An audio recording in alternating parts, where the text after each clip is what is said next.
আসসালামু আলাইকুম।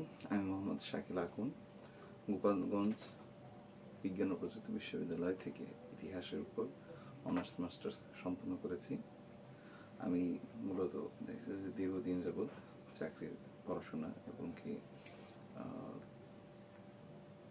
সকল ধরনের বিষয়গুলো নিয়ে অ্যানালাইসিস করতেছি। তো দেখা যাচ্ছে যে আমাদের অনেক বন্ধুদের এবং কি যারা অ্যাডমিশনের যারা আছেন তাদের প্রত্যেকেরই কম বেশি বাংলা গ্রামারের সমাস নিয়ে একটা সমস্যা হয়ে থাকে। সমাস তো এবং কি বিগত বিসিএসএ এবং কি বিভিন্ন অ্যাডমিশনে অন্যান্য পরীক্ষায়, চাকরি পরীক্ষায় এবং কি অ্যাডমিশনের পরীক্ষাগুলোতে এবং কি ক্লাস 9-10 পরীক্ষাগুলোতেও আমরা সমাস এই বিষয়টাকে খুবই কমন হিসেবে দেখে থাকি। তবে সমাস বিষয়টা খুব কমন হলেও সমাস নিয়ে আমাদের সকলেরই অনেক দ্বিধাদ্বন্দ্ব রয়েছে। অতএব আমি আমার পক্ষ থেকে সমাসের ডাউটগুলো বা সমাস নিয়ে খুঁটিনাটি বিষয়গুলো চিহ্নিত করার প্রচেষ্টা করতেছি এবং কি আমি সমাসের যতটুকু প্রয়োজন এবং যে বিষয়গুলো অতি অত্যাবশ্যকীয় আলোচনায় রাখা উচিত সেই বিষয়গুলোকে আলোচনায় রাখতেছি এবং কি যে বিষয়গুলো খুবই গুরুত্বপূর্ণ সেই বিষয়গুলো তুলে ধরতেছি। এখানে প্রতিটা বিষয় খুবই গুরুত্বপূর্ণ যেগুলো সেগুলো রাখার সম্পূর্ণ প্রচেষ্টা চালাচ্ছি। তো কথা না বাড়িয়ে শুরু করতেছি। ধন্যবাদ।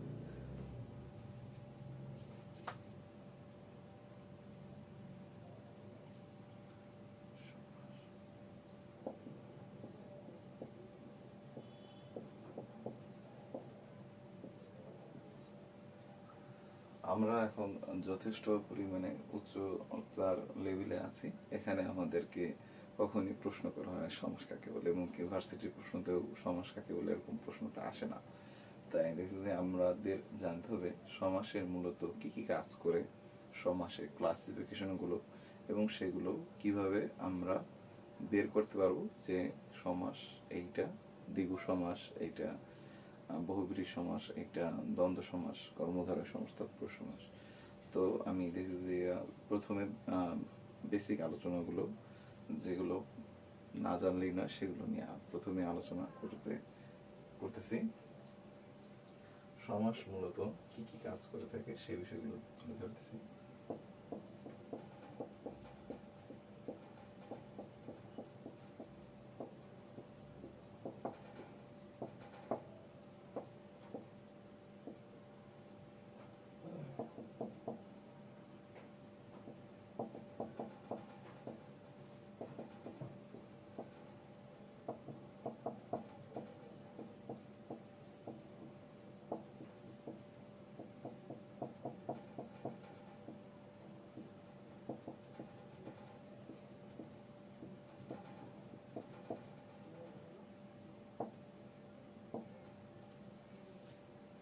সমাস মূলত কি কি কাজ করে? এক্ষেত্রে সমাস সংক্ষেপণের কাজ করে, মিলনের কাজ করে, একপদীকরণ করে থাকে সমাস।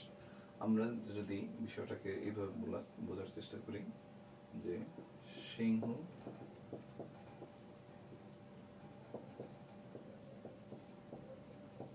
চিহ্নিত আসন, এইখানে আমরা তিনটা পদ দেখতে পাচ্ছি। এই একটা পদ, একটা পদ, একটা পদ। এখন সিংহ চিহ্নিত আসন, এই এত বড় একটা বাক্য, এই বাক্যটাকে আমরা বলে থাকি ব্যাস বাক্য।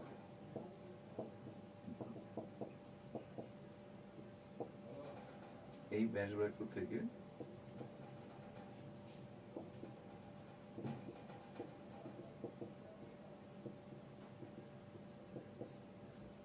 সিংহাসন বা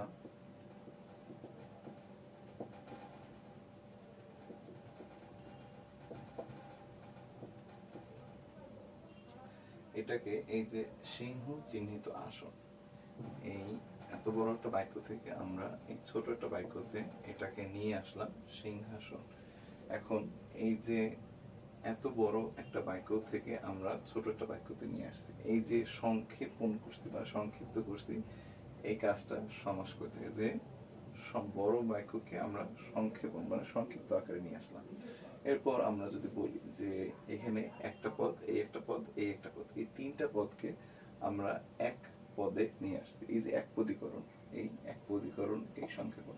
আচ্ছা, এরপর যদি আমি দেখি যে সিংহ তো বনে থাকে, আসন তো বসার জায়গা, এই দুটা তো ভিন্ন ভিন্ন শব্দ। এখন এই দুইটা শব্দের মিলন ঘটিয়ে, এই দুইটা শব্দের মিলন ঘটিয়ে আমরা পাইছি সিংহাসন।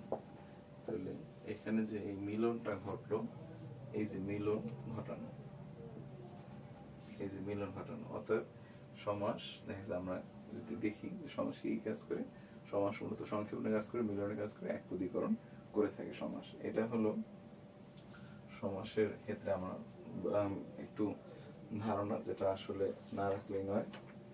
এরপর আমরা সমাসের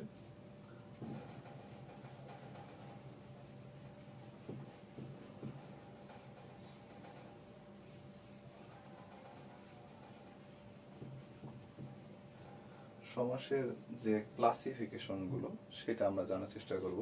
আমাদের পুরাতন বোর্ড বই অনুযায়ী সমাস কিন্তু 6 প্রকার। আমরা জানি যে পুরাতন বোর্ড বই অনুযায়ী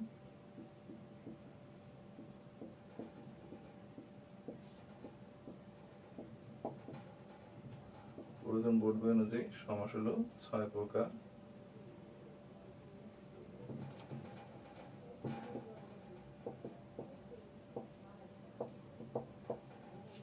পুরাতন বোর্ড বই অনুযায়ী সমাস হলো 6 প্রকার।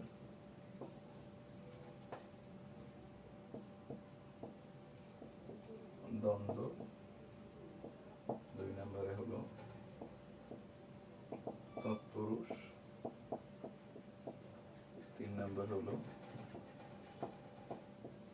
কর্মধারা, 4 নম্বর হলো বহুব্রীহি,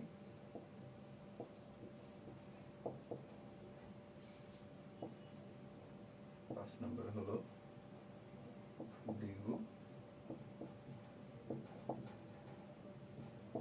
6 নম্বর হলো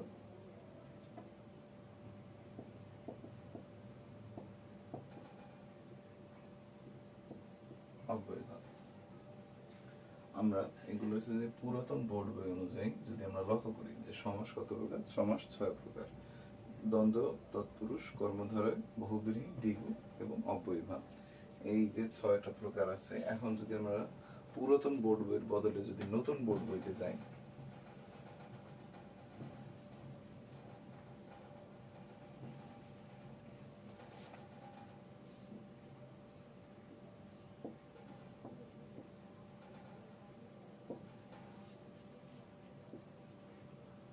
নতুন বোর্ড বই অনুযায়ী সমাস হলো 4 প্রকার: দ্বন্দ্ব, তৎপুরুষ, কর্মধারয়, বহুব্রীহি। ঠিক আছে, আশা করি এই বিষয়টা ধরতে পারছেন, দ্বন্দ্ব, তৎপুরুষ, কর্মধারয়, বহুব্রীহি। এখন এক্ষেত্রে আমরা যদি একটু মনে রাখতে, শুরুতে একটু ত্রুটি বা সমস্যা হইতে পারে, এক্ষেত্রে আমরা মহাজাত হলে মনে রাখতে পারি যে পুরুষ,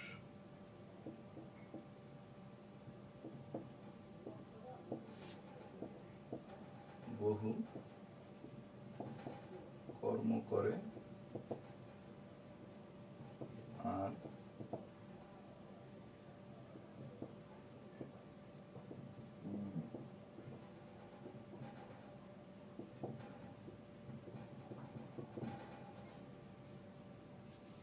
এই যে পুরুষ বহু কর্ম করে, পুরুষ মানে কি তৎপুরুষ, বহু মানে বহুব্রীহি, কর্ম মানে কর্মধারয় এবং দ্বন্দ্ব মানে দ্বন্দ্ব সমাস। নতুন বোর্ড বইয়ে যে 6টা আছে সে মানে নতুন বোর্ড বই অনুযায়ী যে 4টা আছে সে 4টা এখানে তুলে ধরা হয়েছে। যে পুরুষ মানে তৎপুরুষ, বহু মানে হয় বহুব্রীহি, কর্ম মানে কর্মধারয় এবং কি নারী ঘরে দ্বন্দ্ব করে, দ্বন্দ্ব সমাস। তো এখানে 4টা সুন্দরভাবে যে পুরুষ বহু কর্ম করে, নারী ঘরে দ্বন্দ্ব করে, এই 4টা আমি জাস্ট এগুলো হলো আমাদের মানে প্রাথমিক যে বিষয়গুলো তুলে ধরা উচিত সেই বিষয়গুলো তুলে ধরলাম সমাসের।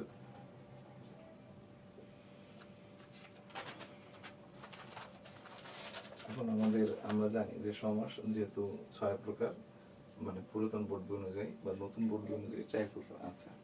এখন এটা আমাদের নৈতিক ইস্যু আসতে পারে যে সমাস কত প্রকার।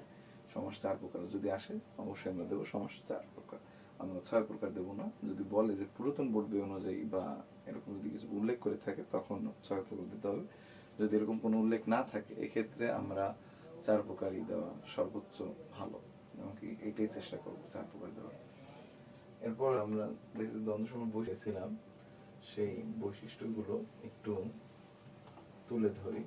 মানে বৈশিষ্ট্য কি, যে আমি বলতে চাচ্ছি যে সমাসে দুইটা পদ থাকে, পূর্বপদ পরপদ। হ্যাঁ, পূর্বপদ মানে সামনের পদটা পূর্বপদ এবং পরপদ মানে পরের পদটা পরপদ। আচ্ছা, এক্ষেত্রে সমাসে কোন পদ কখন প্রাধান্য পায়, এই প্রাধান্য পাওয়ার উপর গুরুত্ব করে সমাসে আমরা কোনটা কর্মধারয়, কোনটা দ্বিগু, কোনটা তৎপুরুষ, কোনটা বহুব্রীহি, হ্যাঁ, এগুলো আমরা আলোচনা করে থাকি বা আমরা যাচাই বাছাই করে থাকি। তো কেননা পরীক্ষায় তো আর আসবে না যে সিংহ চিহ্নিত আসন, তাহলে তো পরীক্ষার প্রশ্নটা খুব সোজা হয়ে গেল, আমরা তো খুব ইজিলি পেয়ে যাবো। আমাদেরকে প্রশ্ন তো কঠিন করে দেওয়া হবে। দুইটা পদ মানে বুঝাচ্ছি, যে যেমন ধরুন মন মাঝি, এখানে মন হলো পূর্বপদ আর মাঝি হলো পরপদ। এই হলো পূর্বপদ ও পরপদ। এখন এই পূর্বপদ ও পরপদের উপর ভিত্তি করে, মানে যেটা প্রথমে থাকবে সেটা পূর্বপদ, যেটা পরে থাকবে সেটা হচ্ছে পরপদ। এই পূর্বপদ ও পরপদের উপর ভিত্তি করে আমরা মূলত দেখা যাচ্ছে যে সকল বিষয়গুলো দেখা যাচ্ছে যে একটু মানদণ্ডে আনবো, যেন আমরা পরবর্তীতে সমস্যার মধ্যে না পড়ি। তো যদি প্রাধান্য বা গুরুত্ব বিবেচনায় থাকে, প্রাধান্য দিব কোন জায়গায় কোন জায়গায়।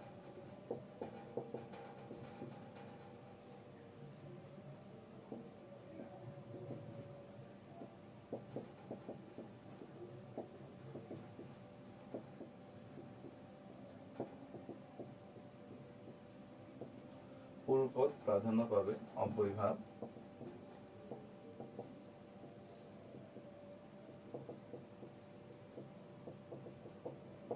সমাস। এরপর যদি আমি যাই যে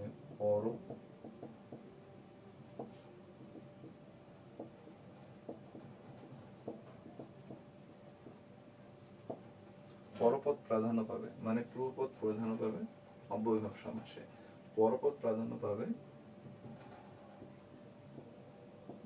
দ্বিগু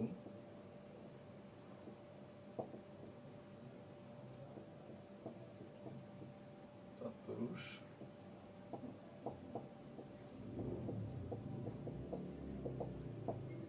কর্মধারায়, দ্বিগু তৎপুরুষ কর্মধারায়।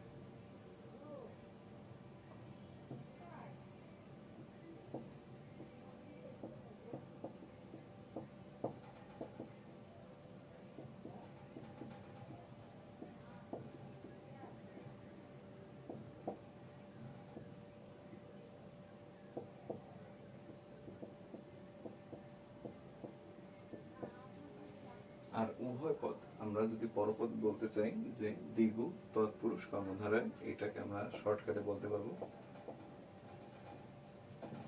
দ্বিতক। দ্বিতক এই শব্দটা পরপদ। আমরা পূর্বপদ ও পরপদের এই যে প্রাধান্যের উপর ভিত্তি করে যে বিভিন্ন ভাগ করা হয়েছে, এটা আগামীতে আমাদের জন্য খুবই কাজে লাগবে। অতএব সেই জন্য দেখেছে যে পূর্বপদ প্রাধান্য পাবে অব্যয়ভাব সমাসে, পরপদ প্রাধান্য পাবে দ্বিগু সমাস, তৎপুরুষ সমাস, কর্মধারয় সমাস, এটাকে আমরা ছোট করে দ্বিতক। আর উভয় পদ মানে পূর্বপদ ও পরপদ উভয় পদ প্রাধান্য পাবে, সেটা হলো দ্বন্দ্ব সমাস। দ্বন্দ্ব সমাস, দ্বন্দ্ব সমাসে প্রাধান্য পাবে যদি দেখানো হয়, যেমন মা বাবা, ভাই বোন, জিন পরি। পরি এখানে একটা ফার্সি শব্দ, এটা যার কারণে আমরা পরি দ্বন্দ্ব সহায়কার থাকবে, ঠিক আছে। পরি ফার্সি শব্দ হওয়াতে আমরা এটা হচ্ছে যে দ্বন্দ্ব থাকবে, রস্যই থাকবে। তাহলে এখানে মা বাবা, এই যে মা পূর্বপদ, বাবা পরপদ, ভাই পূর্বপদ, বোন পরপদ, জিন পরি। হ্যাঁ, আমরা যদি আরো দেই যে মাসি পিসি, তো এইভাবে দেখে পূর্বপদ ও পরপদ উভয় পদই কিন্তু আমাদের কাছে গুরুত্বপূর্ণ। অতএব এই ক্ষেত্রে আমরা এটাকে বলবো যে এটা হলো দ্বন্দ্ব সমাস। উভয় পদ গুরুত্ব পাচ্ছে। দ্বন্দ্ব সমাসে কি উভয় পদ গুরুত্ব পায়। আচ্ছা, তাহলে আমরা যদি পূর্বপদ গুরুত্ব পায় কোনগুলো? শুধুমাত্র অব্যয়ভাবে। পরপদ গুরুত্ব পায় তৎপুরুষ, কর্মধারয় এবং কি দ্বিগু সমাসে। এরপর যদি আমি দেখতে চাই যে উভয় পদ মানে পূর্বপদ ও পরপদ উভয় পদই গুরুত্ব পাচ্ছে, এরকম সমাস কোনটা? সেটা হলো দ্বন্দ্ব সমাস। এখন যদি আমরা এখন তো একটা স্টেজে আসতে হবে যে উভয় পদই গুরুত্ব পাবে না, হ্যাঁ, বা দ্বন্দ্ব সমাসের বিপরীত সমাস কোনটি, এরকম প্রশ্ন এসেছে। তো এক্ষেত্রে দ্বন্দ্ব সমাসের বিপরীত সমাস মানে উভয় পদই প্রাধান্য পাচ্ছে না, এই সমাসটা হলো বহুব্রীহি সমাস। হ্যাঁ, তো উভয় পদের প্রাধান্য পাচ্ছে না, সেই সমাসটা হলো কি বহুব্রীহি সমাস।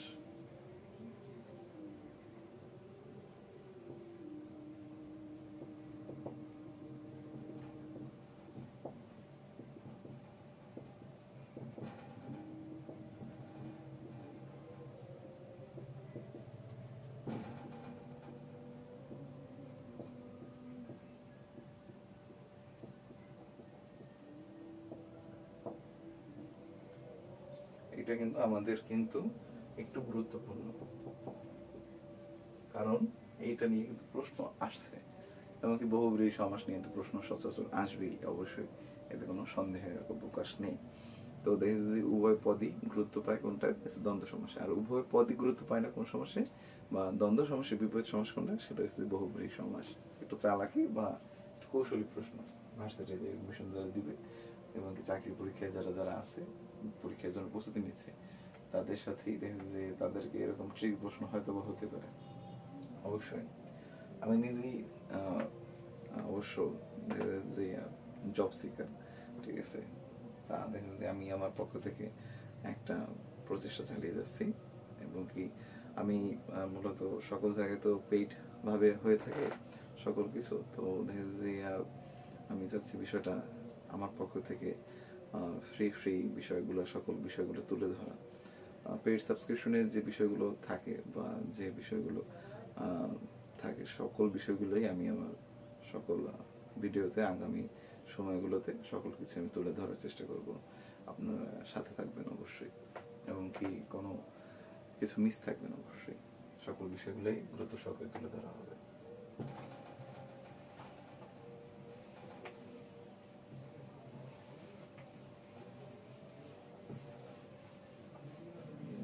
এখন আমাদের প্রথম সমাস হলো দ্বন্দ্ব সমাস।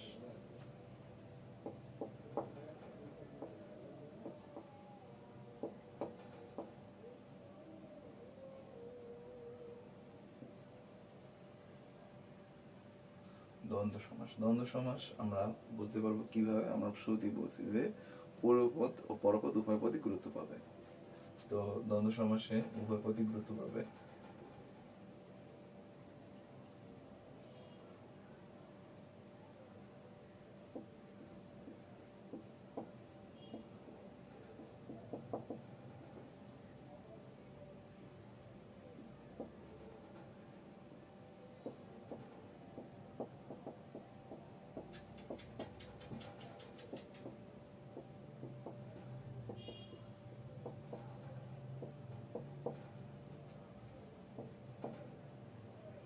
দুই নম্বর হচ্ছে যে সমস্ত পদে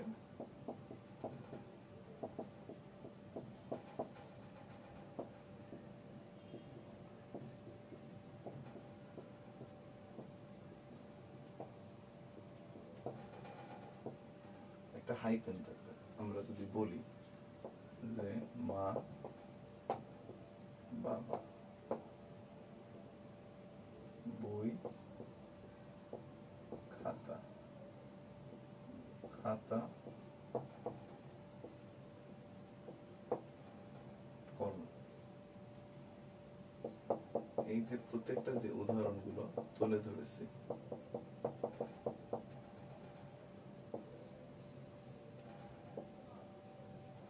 আমরা এখানে কি একটা হাইফেন দেখতে পাই? অবশ্যই এটা কি একটা সমস্ত পদ, হ্যাঁ। এবং কি আমরা তৃতীয়ত হচ্ছে যে ব্যাস বাক্যে ও এবং আর থাকবে। আমরা যদি মা বাবাকে যদি ব্যাস বাক্যে আনতে চাই, মা বাবা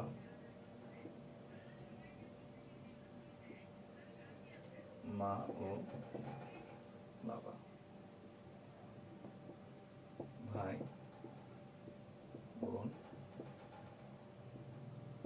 ভাই ও বোন,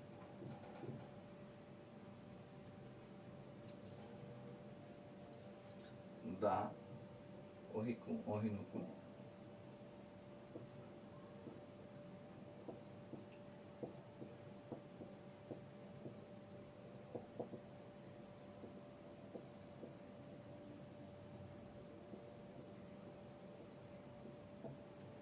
অহিনুকুল ওহি ও নকুল।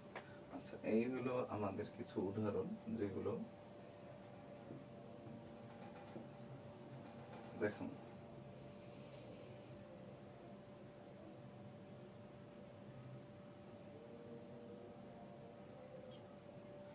তাহলে আমরা যদি ব্যাস বাক্যে আসতে চাই,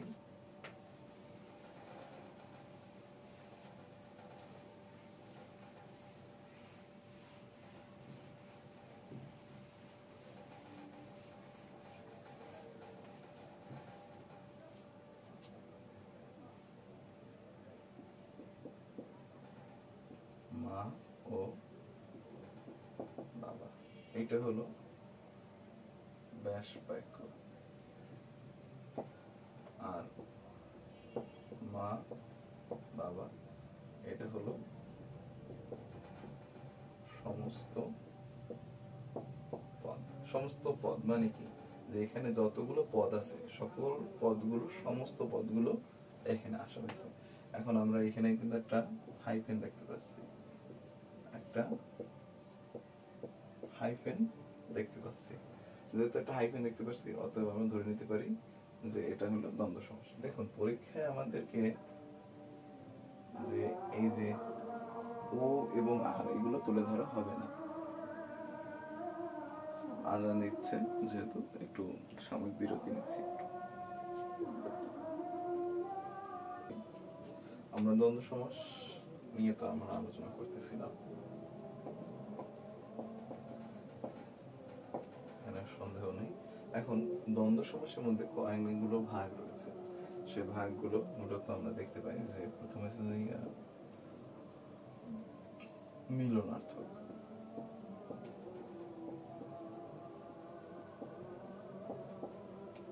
মিলনার্থক যেমন আমরা বলতে পারি যে মা বাবা ভাই বোন জিন পরি, এগুলো হলো মিল মিল। পাশাপাশি মাসি পিসি, এগুলো কি খুব মিল রয়েছে প্রত্যেকটা শব্দে। তারপর আমরা যদি আরো চাই আমরা আরো দিতে পারি, যেমন গান বাজনা। তাহলে এই যে বাক্যগুলো মানে এই যে পদগুলো এগুলো কি হলো মিলনার্থক। আমরা এগুলোর ব্যাস বাক্য, এগুলো হচ্ছে সমস্ত পদ, এই সবগুলো সমস্ত পদ। এগুলোর ব্যাস বাক্য হবে কি? মা বাবা মা ও বাবা, ভাই বোন ভাই ও বোন, জিন পরি জিন ও পরি, মাসি পিসি মাসি ও পিসি, গান বাজনা গান ও বাজনা। আচ্ছা, এগুলো হলো আমাদের মিলনার্থক। এরপর আমি যদি যাই, তারপর 2 নম্বরে আসবে মিলনার্থকের পর কি আসবে? বিরোধার্থক। স্বাভাবিক বিষয়, বিরোধার্থক।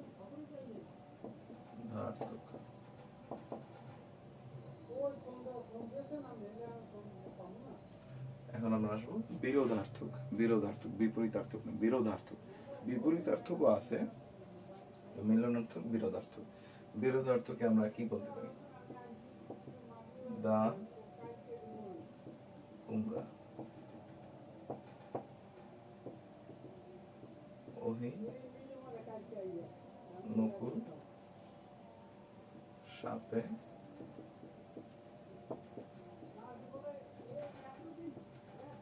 নেউলে।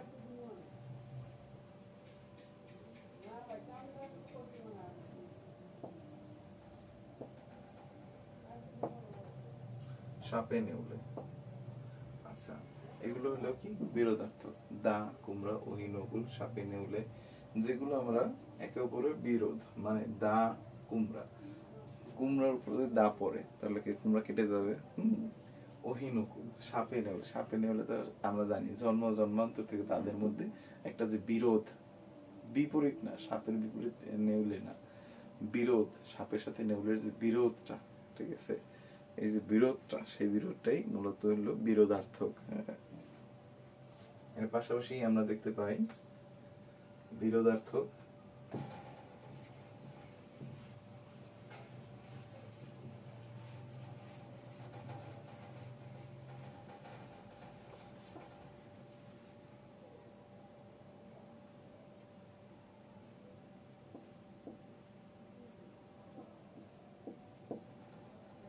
নম্বরে হলো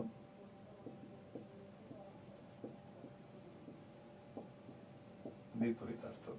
বিপরীতার্থক দ্বন্দ্ব সমাস যদি আমরা দেখতে চাই, এক্ষেত্রে আমরা বিপরীতার্থকে দেখতে পাই যে যেমন সুখ দুঃখ, আনন্দ বেদনা, সুখ দুঃখ, আনন্দ বেদনা, সুখ দুঃখ আনন্দ বেদনা। তারপর যে আমরা যদি দেখতে চাই যে পাশাপাশি আর কি আছে, যে দেব দৈত্য,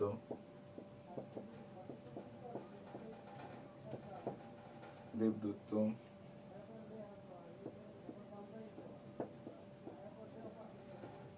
বেচা কেনা, এই যে সুখ দুঃখ আনন্দ বেদনা, দেবদূত, আয় ব্যয়,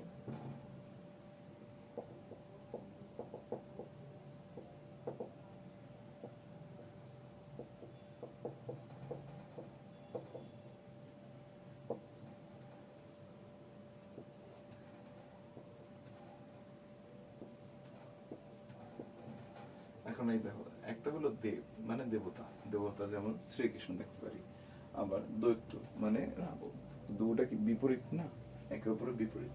তারপর আনন্দ বেদনা, আনন্দ সুখ, সুখ এর বেদনা দুঃখ, ঠিক আছে।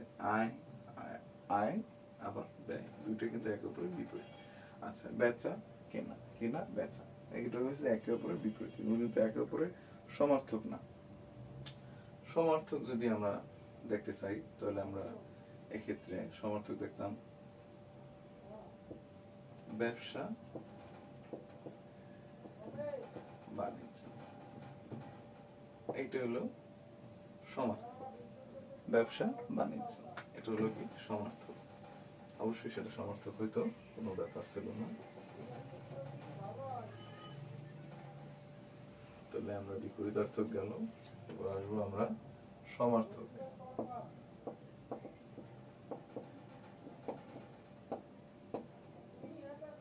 সমার্থক, সমার্থকে আমরা দেখতে পাই যে ব্যবসা বাণিজ্য, মাথা মুন্ডু,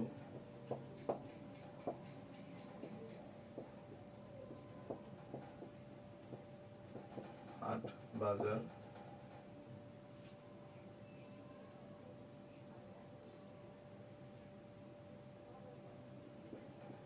খাতা পত্র চাল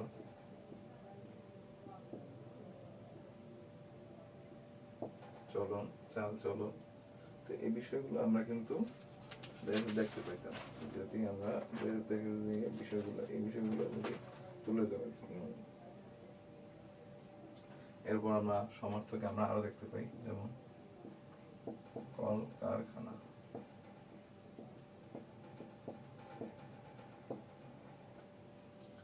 তাহলে সমর্থক যদি আমরা দেখতে চাই তাহলে এক্ষেত্রে ব্যবসা বাণিজ্য দেখুন লেন দেন, এটা কিন্তু সমর্থক হবে না। আয় ব্যয়, এটা কিন্তু সমর্থক হয় না, ঠিক আছে? এগুলো কিন্তু সমর্থক না। লেনদেন, আয় ব্যয় এগুলো কিন্তু বিপরীতার্থক।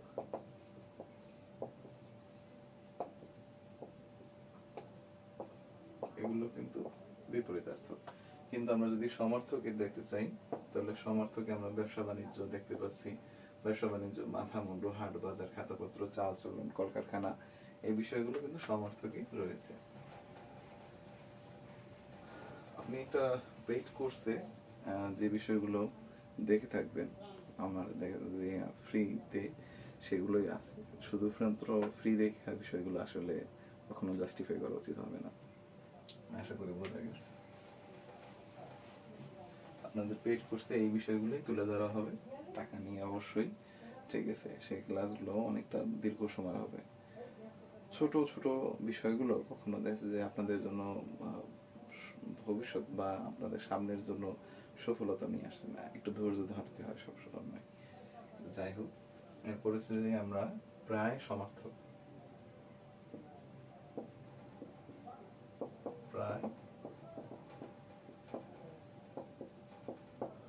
প্রায় সমর্থক দ্বন্দ্ব। আচ্ছা, প্রায় সমর্থক এর ক্ষেত্রে বিষয়টা কি?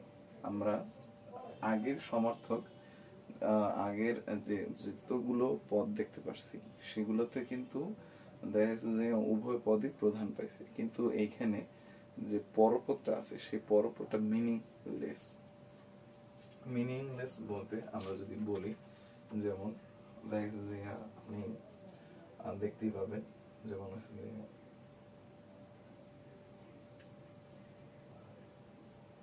চা টা, নৌকা টৌকা, কলম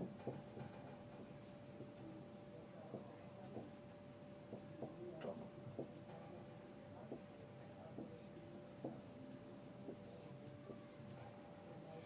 এই যে চা টা, কলম টলম, নৌকা টৌকা,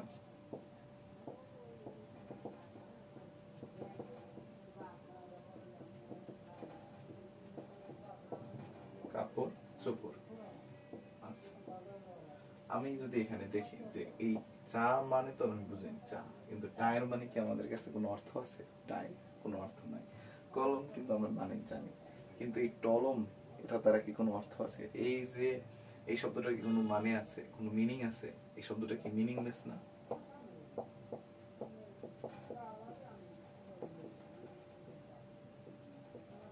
অর্থহীন, কোনো অর্থ নেই, অর্থহীন বলা যায়। কাপড়ে আমরা অর্থ জানি, ঠিক আছে, কিন্তু চোপড়ের কোনো অর্থ আছে? চোপড়ের কিন্তু কোনো অর্থ নাই। নৌকার অর্থ আছে, কিন্তু টৌকার কি কোনো অর্থ আছে? টৌকার কোনো অর্থ নেই। চায়ের অর্থ আছে, টায়ের কিন্তু কোনো অর্থ নাই। অতএব এই যে পূর্বপদের একটা অর্থ আছে, কিন্তু এই যে পরপদ, এই যে পরের পদটার এইটার কোনো অর্থ নাই। এই যে অর্থ নাই, এই কারণে এটা তো মিনিংলেস।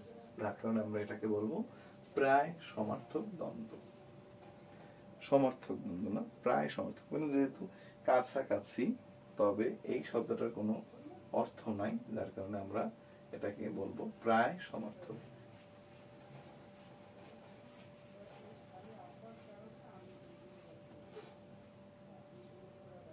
আশা করি বিষয়টা ধরতে পারছেন। তাহলে আমি যদি যাই যে সমর্থক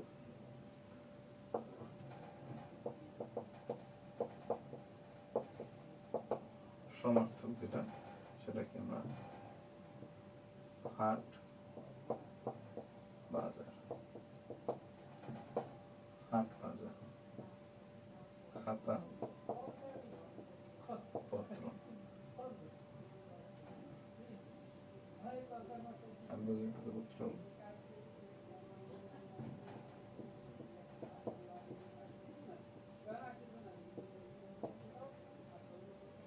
জনমানব,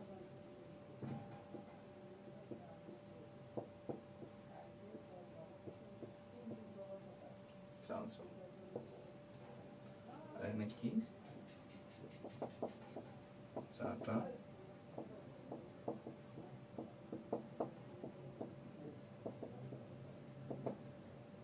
কাপড় চোপড়, চাটা কাপড় চোপড়,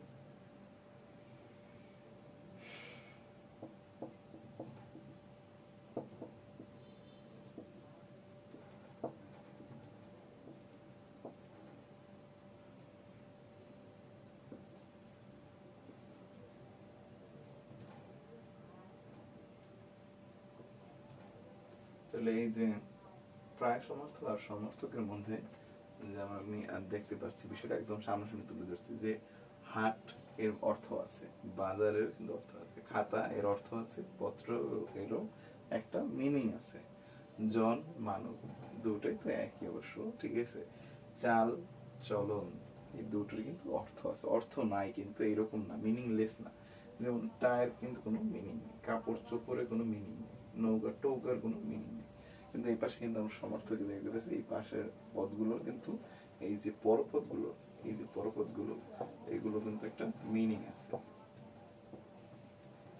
এগুলোর যেহেতু মিনিং আছে আর এটার যেহেতু মিনিং নেই এই জন্য এটা প্রায় সমার্থক। আর এটা দুটোই মিনিং ফুল, তবে সমার্থক, সমার্থক হওয়ার শব্দ হওয়ার কারণে এটাকে আমরা প্রায় শব্দটা অ্যাড করব না।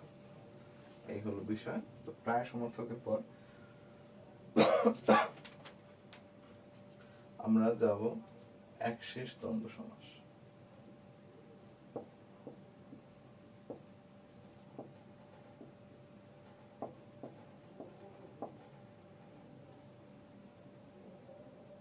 তাহলে এতক্ষণে আমরা পড়ছি কোনটা কোনটা? মিলনার্থক, বিপরীতার্থক, বিরোধার্থক, সমার্থক, প্রায় সমার্থক।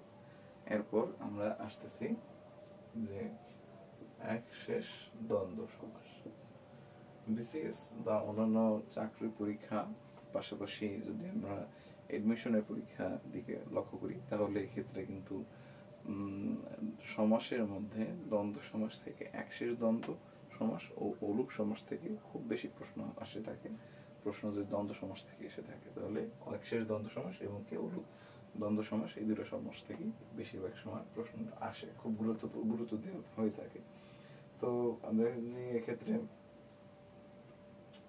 একশেষ দ্বন্দ্ব সমাসে আমরা এই এক শেষের মধ্যে একটা উত্তর আছে, আমরা আগে আগে দেখি। যেমন জায়া ও অতি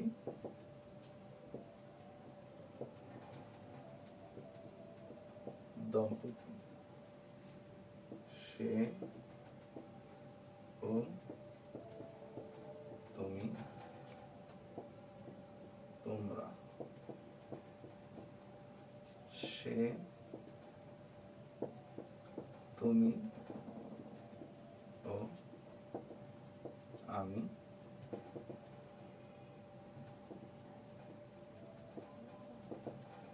আমরা। তো এখানে আমরা দেখতে পাচ্ছি যে আমরা পূর্বে যদি আমরা প্রত্যেকটা সমাস যদি দ্বন্দ্ব সমাসগুলো লক্ষ্য করি তাহলে কিন্তু আমরা দুইটা পদ পাইছি। যদি আমরা যেমন আমরা বিষয়টা স্মরণ করার চেষ্টা করি, যদি আমরা বলি যে মিলনার্থক, মিলনার্থক কি? মা বাবা দুইটা পদ পাইছি, মা বাবা দুইটা পদ পাইছি। এরপর দেখছি যে আমরা যদি যাই যে বিরোধার্থক, দা কুমড়া দুইটা পদ পাইছি। এরপর দেখছি যে দুইটা পদ মানে দুটো শব্দ, ঠিক আছে। এরপর যদি আমরা যাই যে বিপরীতার্থক, বিপরীতার্থক কি? যে আয় ব্যয় দুইটা পদ।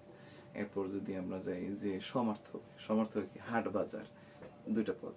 এরপর আমরা যে প্রায় সমার্থকেও যদি যাই প্রায় সমর্থকে কিন্তু আমরা কি কি বিষয়গুলো পাইলাম, যে প্রায় সমর্থকে যে চারটা, দুইটা শব্দ, কিন্তু এই এক শেষ দ্বন্দ্বতে আমরা কিন্তু একটা পাবো। একটা একটা হয়ে যাবে, কারণ কি এখানে বলাই আছে যে এক শেষ। এক শেষ মানে কি, বিষয়টা হলো দুইটা আসলো, জায়া ও পতি থেকে আমরা পাইলাম একটা, আসলো কি একটা। সে ও তুমি থেকে শব্দ আসলো একটা। সে, তুমি ও আমি থেকে মিলে আসলো আমরা, একটা আসলো। এই যে একটা আসলো, যার কারণে এটাকে আমরা এক শেষ দ্বন্দ্ব সমাস বলতেছি। আমাদের বিভিন্ন পরীক্ষায় এই তিনটা থেকেই অবশ্য পরীক্ষা আসে থাকে। এই তিনটাই গুরুত্বপূর্ণ বলা যায়, কারণ এই তিনটা থেকে এই তিনটা ভালো মতন পড়ে নিলে আশা করি যে হয়ে যাবে। এই তিনটাই খুবই গুরুত্বপূর্ণ এবং এই তিনটা থেকে বারবার প্রশ্ন এসে থাকে। সে, তুমি ও আমি, আমরা, সে ও তুমি, তোমরা, জায়া ও পতি, দম্পতি, এই শব্দটা খুব বেশি আসে থাকে। 19-এ তো আমরা যখন পরীক্ষা দিচ্ছি তখন তো আমরা পেয়েছি জায়া ও পতি, দম্পতি। আচ্ছা, এইগুলো আমাদের এক শেষ দ্বন্দ্ব সমাস। এরপর আসবে বহু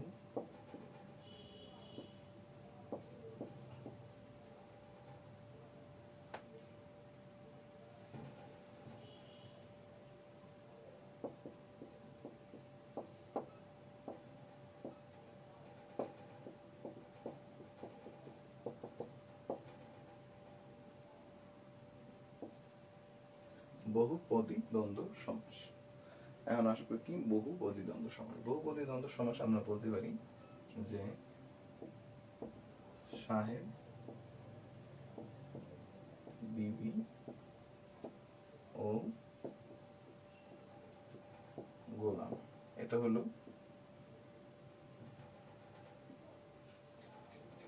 হলো ব্যাস বাক্য। এখন সমস্ত পদে এই সবগুলোই চলে আসবে। আমরা যদি বলি সাহেব, বিবি, গোলাম, এই হাইপেন থাকাটা তো আমাদের জানি যে দ্বন্দ্ব সমাসের বৈশিষ্ট্য। তাহলে সাহেব, বিবি, গোলাম, এই ব্যাস বাক্যে এটা থাকবে, আর এটার সমস্ত পদ হবে সাময়িক বিভিন্ন। পরীক্ষা অবশ্য ওই ব্যাস বাক্য থাকে না, কখনো পরীক্ষায় ব্যাস বাক্য থাকবে না। হ্যাঁ, পরীক্ষায় আমাদের থাকবে যে এইভাবে সাহেব, বিবি, গোলাম। এটা দেখে আমাদেরকে বের করতে হবে যে এটা কি সমাস। আমাদের দেওয়া থাকবে যে হাত, পা, নাক, কান, গলা। হাত, পা, নাক, কান, গলা, এইটা দিয়া বলবে যে এটা কোন সমাস।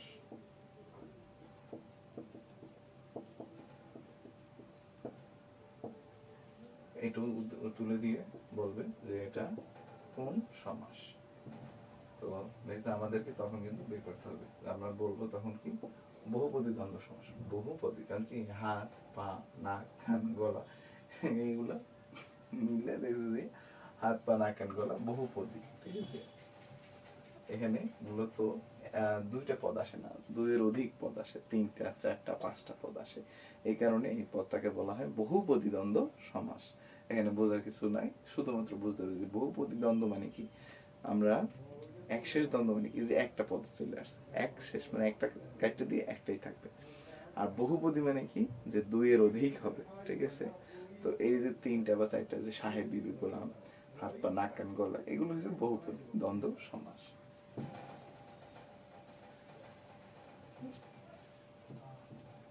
এরপর দেখবো আমরা অলুক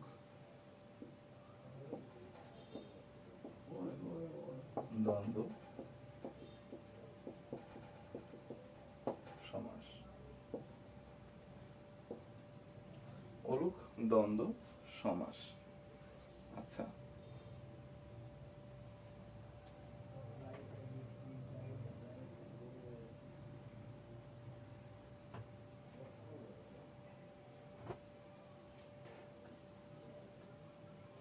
আচ্ছা, তো অলুক দ্বন্দ্ব সমাস। আচ্ছা, এখানে অলুক দ্বন্দ্ব সমাস, আমরা যদি অলুক দ্বন্দ্ব সমাসে আমরা সচরাচর একটা এ বিভক্তি, অলুক দ্বন্দ্ব সমাসে আমরা এ বিভক্তিটা পাবো। যদি আমি বলি যে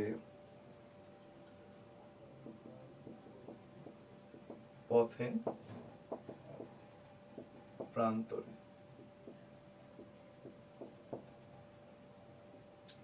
আমাদের এখানে এটা আসলো কোথা দিয়ে, আমরা এখানে দেখুন পথ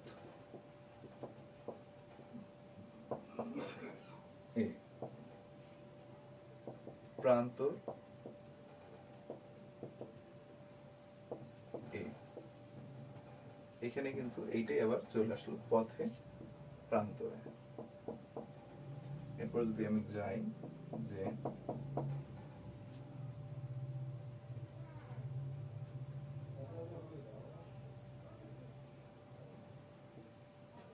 দুধে ভাতে, দুধ এ ভাত এ। তো দুধে ভাতে, এই যে আমাদের সবচেয়ে খুবই কমন ডায়লগ আমরা কিন্তু পেয়ে থাকি যে আমার সন্তান যেন থাকে দুধে ভাতে। এই যে দুধে ভাতে, এই শব্দটা কি? অবশ্যই এই শব্দটা হলো অলুক দ্বন্দ্ব সমাস। দুধে ভাতে, দুধে ভাতে অলুক দ্বন্দ্ব সমাস। এরপর যদি আমি বলি যে বনে জঙ্গলে,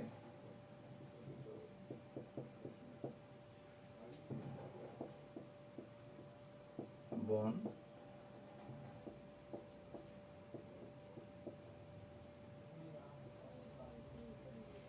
আমরা বন জঙ্গল এই দুইটা শব্দ কিন্তু পাই, কিন্তু আমি যদি যখনই এ বিভক্তিটা অ্যাড করে দেব, এ বিভক্তিটা অ্যাড করে দেব, তখন কিন্তু এটা হয়ে যাবে বনে জঙ্গলে, বনে জঙ্গলে। তো এভাবে আমরা অলুক দ্বন্দ্ব সমাসে একটা এ বিভক্তি পেয়ে থাকবো। বিষয়টা আসলে অলুক নামটা খুব একটু ক্রিটিক্যাল লাগে, নামটা একটু শুনতে একটু শুনলেই মনে হয় যেন খুবই মানে কেমন না কেমন, ঠিক আছে, কিন্তু আসলে যখন আমরা এটা নিয়ে একটু দেখবো, একটু প্র্যাকটিস করবো নিজের মধ্যে নিজে, তখন কিন্তু বিষয়টা আসলেই সোজা হয়ে যাবে। এখানে ভয়ের কিছু নাই, এবং কি আমি আমার সর্বোচ্চ চেষ্টা করতেছি যেন কোনো বিষয় নিয়ে ভয় না লাগে। যেমন এক শেষ, এটা কিন্তু একটা দ্বন্দ্ব শেষ হয়ে যাবে, মানে এখানে দ্বন্দ্বের একটা সমাপ্তি শেষ হয়ে যাবে। এখানে একজনই থাকবে, দম্পতি, জায়া ও পতির মধ্যে একজনই থাকবে, দম্পতি। যেমন আমরা দেখতে পাই ঝগড়াঝাটিতে দ্বন্দ্ব মানে কি, ঝগড়াঝাটি। এখন স্বামী ও স্ত্রীর মধ্যে ঝগড়া হয়েছে, এখানে তো স্বাভাবিকভাবে স্ত্রীরই জয়ী হবে, স্বামীর পরাজয় ঘটবে স্বাভাবিক ক্ষেত্রে। তো এখানে কি একজন জিততে গেল না, তাহলে একটাই থেকে যাবে স্ত্রী। তো এদেরকে নিয়ে মূলত এই যে স্বামী স্ত্রী, এই জায়াপতি নিয়ে দম্পতি।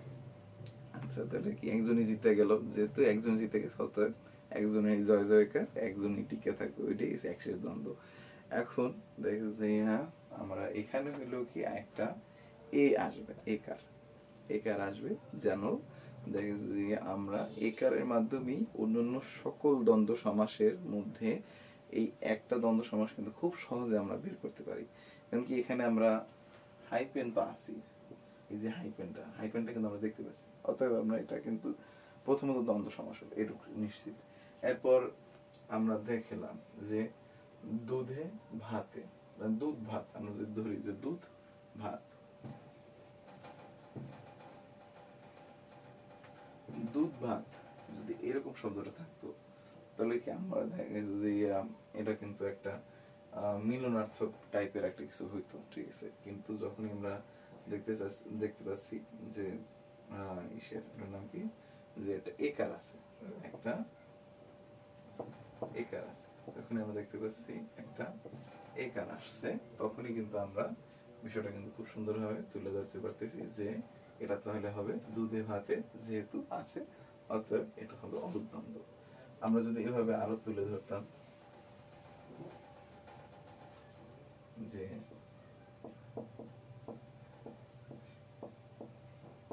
জলে স্থলে, যদি বলতাম যে জলে স্থলে, এক্ষেত্রে এটার উত্তর কি হবে? তাহলে কিন্তু সোজাসুজি উত্তর, এটা কিন্তু জলে স্থলে অলুকদ্বন্দ্ব সমাস। এটা আমাদের 37 নং বিসিএস এ আসছিল। তো এভাবে বিষয়গুলো আমরা আসলে মনে রাখার বা তুলে ধরার সর্বোচ্চ চেষ্টা করব।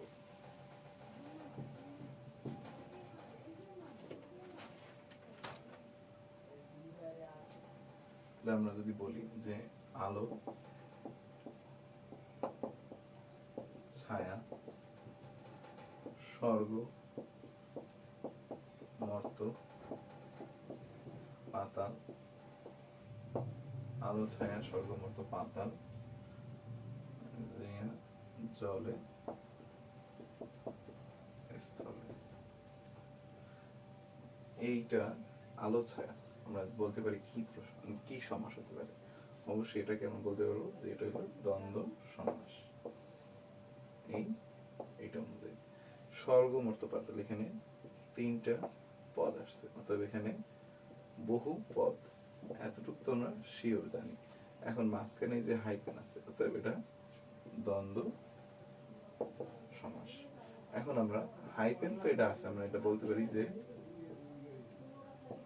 দ্বন্দ্ব। এখন জলে স্থলে একটা একার আছে, কিন্তু একার আছে, একটা একার আছে, তাহলে এই যে একার আছে, অতএব যে অলুক দ্বন্দ্ব সমাস।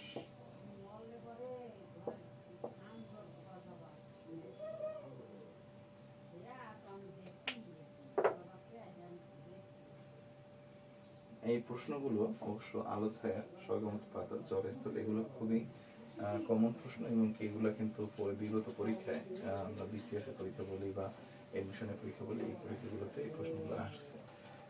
এই প্রশ্নগুলো মাধ্যমে, পারার মাধ্যমে অবশ্যই দেখতে যে আপনারা নিজেকে নিজে শানিত করতে পারবেন। এবং কি আর এখন আমরা দেখতে যাব যে সমাসের আরেকটি সমাস, সেটা হলো কর্মধারয় সমাস। কর্মধারয় সমাস নিয়ে আলোচনা করতেছি।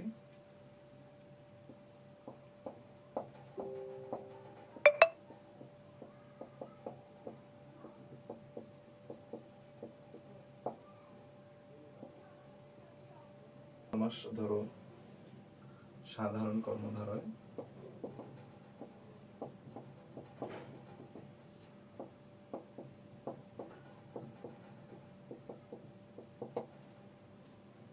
দুই নম্বর উপমান,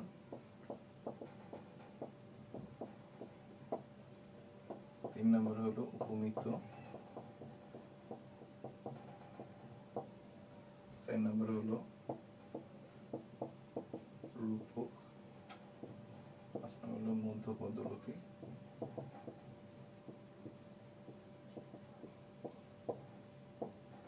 তো আচ্ছা, কর্মধারয় সমাসের মধ্যে সব থেকে বেশি জটিলতার শিকার বা সবচেয়ে বেশি জটিল জটিল লাগে উপমান ও উপমিত, এই দুইটা প্রশ্ন নিয়ে। তো আমি আজকে এই বিষয়টা খুব সুন্দরভাবে আপনাদের কাছে তুলে ধরার চেষ্টা করতেছি, মনোযোগ সহকারে দেখবেন, তাহলেই হয়ে যাবে অবশ্যই।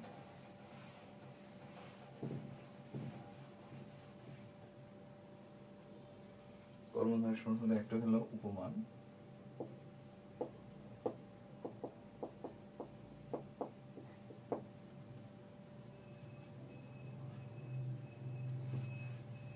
আর একটা হলো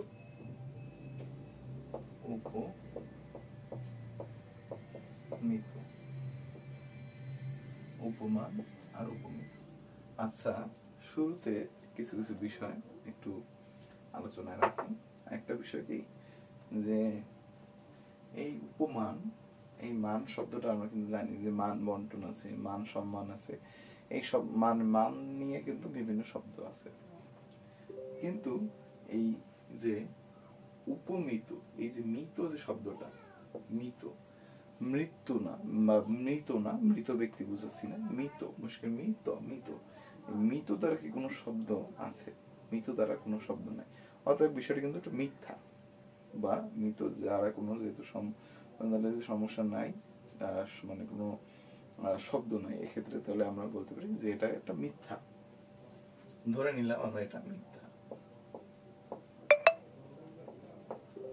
আর এই মান নিয়ে যেহেতু শব্দ আছে, তার আমরা এটা ধরে নিলাম এটা হচ্ছে যে সত্য। মান নিয়ে যেহেতু শব্দ আছে, অতএব আমরা এটা ধরে নিলাম যে, তো যাই হোক, তাহলে উপমান মানে সত্য, উপমিত মানে মিথ্যা। আচ্ছা, তাহলে এই ক্ষেত্রে দেখছি উপমান, যেহেতু আমরা মান নিয়ে বিভিন্ন শব্দ পাই, মান বন্টন পাই, মান সম্মান পাই, কিন্তু মৃত নিয়ে কোনো শব্দ পাই না, যার কারণে এটা মিথ্যা ধরলাম। তো এখানে দেখছি যে আমরা উপমানে আমরা বৈশিষ্ট্য বলতে গেলে কি, যে একটা পাবো বিশেষ্য, আরেকটা পাবো বিশেষণ। আর উপমিততে আমরা পাবো দুইটাই বিশেষ্য, দুইটাই বিশেষ্য পাবো। একটা বিশেষ্য এখানে এসে কি একটা বিশেষ্য, মানে একটা হলো নাউন আর একটা হলো অ্যাডজেক্টিভ, একটা হলো নাউন আর একটা হলো অ্যাডজেক্টিভ। আর এখানে আমরা দুইটাই নাউন পাবো। যেহেতু উপমান মানে এগুলো কর্মধারয় সমাস, কর্ম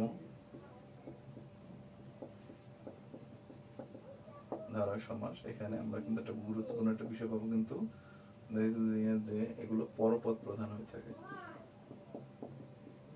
পরপদ প্রধান হয়ে থাকে। ও মানে কি, মানে কর্মধারয় কি পরপদ প্রধান হয়ে থাকে, এই বিষয়টা কিন্তু আমাদের গুরুত্ব। সমস্ত যে পদটা থাকবে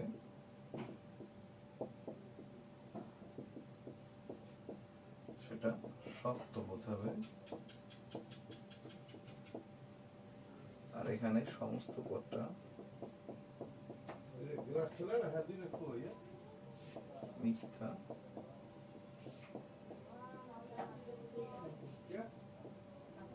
সমস্ত পদটা মিথ্যা বোঝাবে।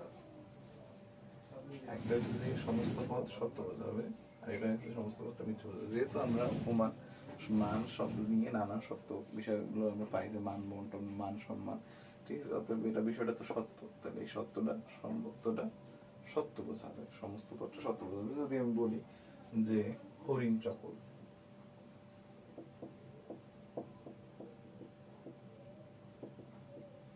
হরিণ চকল, এই যে হরিণ যে চালাক, এটা তো মানি আমরা, গাধা তো চালাক না, অর্থাৎ হরিণ যেহেতু চালাক, আমরা বিষয়টা তো সত্য ধরে নিতে পারি। তুষার ধবল, স্বর্ণ উজ্জ্বল, ঠিক আছে, তুষার মানে স্নো গুলো, এগুলো তো হোয়াইটই হয়ে থাকে, স্নো গুলো হোয়াইট হয় না, স্নো হোয়াইট মুভি আমরা নাম শুনি না নেটফ্লিক্স বা বিভিন্ন জায়গায়। তো এই যে তুষার ধবল, এই বিষয়গুলো তো আমরা অবশ্যই পাইতেছি, তুষার ধবল। এরপর হচ্ছে যে আমরা দেখি যে স্বর্ণ উজ্জ্বল, স্বর্ণ তো উজ্জ্বল হয়ে থাকে, তাহলে আমরা এগুলো কি সত্য বিষয়গুলো তুলে ধরার চেষ্টা করছি। এখন যদি আমরা এই যে মিথ্যার দিকে যাই, তাহলে মিথ্যার দিকে দেখে গেলে আমরা দেখতে পাচ্ছি যে ধরো চন্দ্রমুখ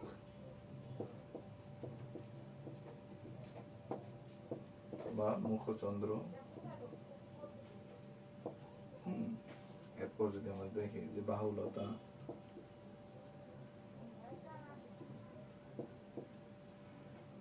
অধর পল্লব,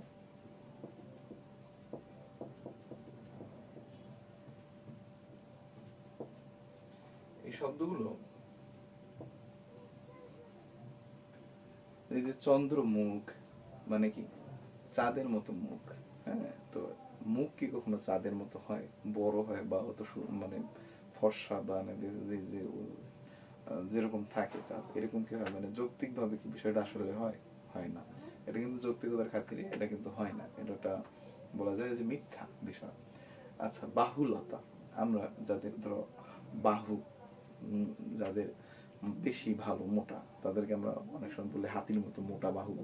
আবার যাদের বাহু খুব চিকন, তাদেরকে আমরা বলি রুগ্ন, রুগ্ন হাতটা, এরকম একটা রুগ্ন বাহু, মানে রোগা পাতলা হাত। কিন্তু যদি আমরা কি কেউ বলি বাহুলতা, মানে বাহুটা লতার মতো, হ্যাঁ, এরকম কি মানে যৌক্তিকভাবে কি বিষয়টা আসে? এটা আসলে মানুষ বলতে পারে, কিন্তু এটা কিন্তু কখনো যৌক্তিকভাবে দেখা যায় না। বাহু লতার পাতার মতো, ঠিক আছে? আমরা এটাকে চিকন বলতে পারি, কিন্তু মোটা বলতে পারি, কিন্তু এটাকে ওইভাবে আসলে হয় না। মানে যৌক্তিকভাবে যেটা আসলে সিদ্ধ হয় না। আমরা কিন্তু, আমি আগে বলছি যে স্বর্ণ উজ্জ্বল, এই স্বর্ণ তো উজ্জ্বলই থাকে, এটা তো যৌক্তিক বিষয়। এরপর যদি আমরা দেখতে যাই যে হরিণ চপল, হরিণ তো চালাকি হয়ে থাকে। আমরা যদি যদি মূর্খামির বিষয় ধরি, হস্তি মূর্খ, হাতি মূর্খ বা গাধা মূর্খ, এগুলো তো মূর্খ, ঠিক আছে? এটা তো ধরা যায়, এটা তো অযৌক্তিক না যে গাধা মূর্খ না।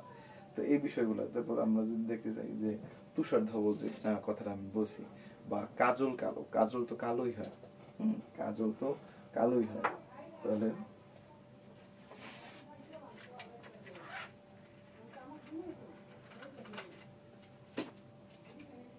এই যে যেমন আই মেকআপ বা আই এর চোখের জন্য এই যে কাজল বা কালো, এগুলো তো কালোই হয়, এগুলো তো আর ফর্সা হয় না, ঠিক আছে? কাজল তো কালোই, এটা তো যৌক্তিক বিষয়টা। তো এই যে বিষয়গুলো যে যৌক্তিক মানে সত্য, হ্যাঁ, আর এগুলো হচ্ছে যে কি মিথ্যা। তো এইখানে সমস্ত সত্য, এটা তো বুঝলাম। এরপর আমরা আরেকটা কি, যে ব্যাস বাক্যে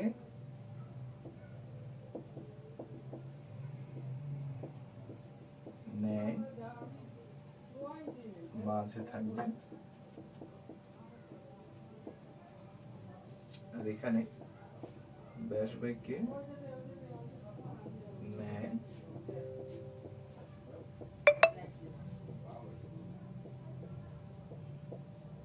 শেষে থাকবে।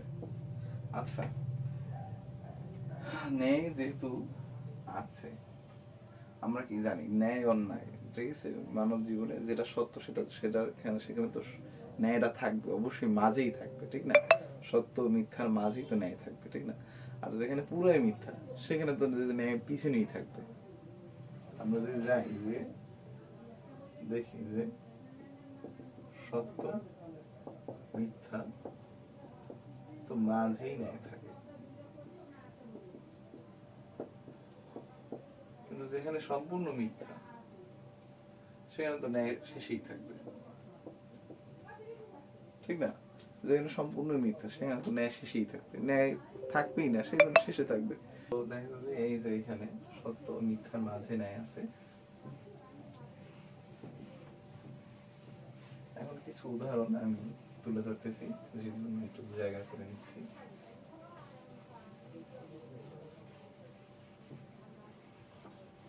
আচ্ছা, আমরা এতক্ষণ যে উদাহরণগুলো পড়ছিলাম, যেমন হরিণ চপল,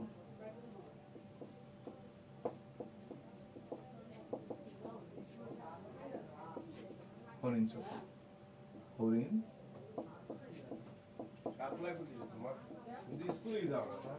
ন্যায়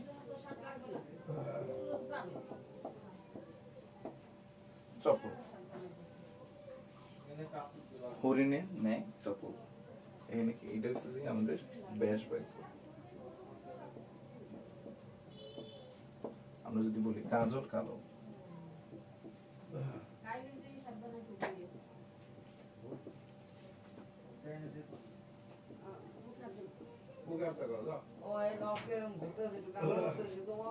আস্তে আস্তে আস্তে আস্তে, কাজলের ন্যায় কালো, কাজল কালো, কাজলের ন্যায় কালো, এই যে ন্যায় শব্দটা আমরা মাঝে রাখছি, ঠিক আছে? যেহেতু এখানে সত্য উপমান, আমরা জানি যে এটা কি ট্রুথ, সত্য। তো সেই জন্য আমরা ন্যায়টা মাঝে রাখলাম, ন্যায়টা মাঝে রাখলাম। ব্যাস বাক্য, এটা তো আমরা মনে মনে ব্যাস বাক্যটা সবসময় মনে মনে করবো। আমাদের তো পরীক্ষায় কোনো সময় এভাবে থাকবে না যে হরিণ নিয়ে চাপল, ঠিক আছে? এভাবে কিন্তু কখনো। তো এরপর হচ্ছে যে কাজল কালো, হরিণ নিয়ে চাপল, এরপর হচ্ছে স্বর্ণ উজ্জ্বল,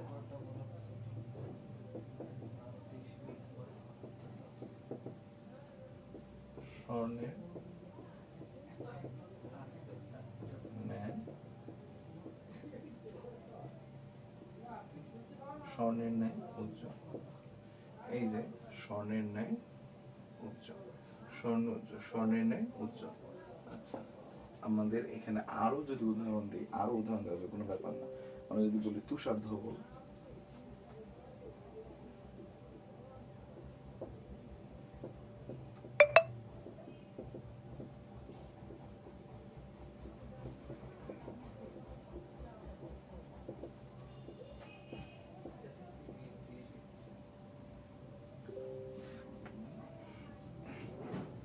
দুঃখিত। তো এই তুষারের ন্যায় ধবল, এই যে তুষার ধবল স্নো হোয়াইট, এটা তো সাদাই হয়, তুষার কি সাদা হয় না? তুষারের ন্যায় ধবল মানে তুষার সাদা। স্বর্ণ, স্বর্ণ কি সাদা মানে উজ্জ্বল হয় না? অবশ্যই উজ্জ্বল হয়, স্বর্ণ উজ্জ্বল হয়। কাজল, কাজল কি কালো হয় না? এটা অবশ্যই কাজল কালো। আচ্ছা, এখানে আমরা কিছু বিষয় আমরা যদি আমরা উপমানে আমরা পড়ছিলাম যে একটা থাকবে বিশেষ্য আর একটা থাকবে বিশেষণ, একটা থাকবে বিশেষ্য আর একটা থাকবে বিশেষণ। উপমানে আমরা এটা পড়ছিলাম যে একটা থাকবে বিশেষ্য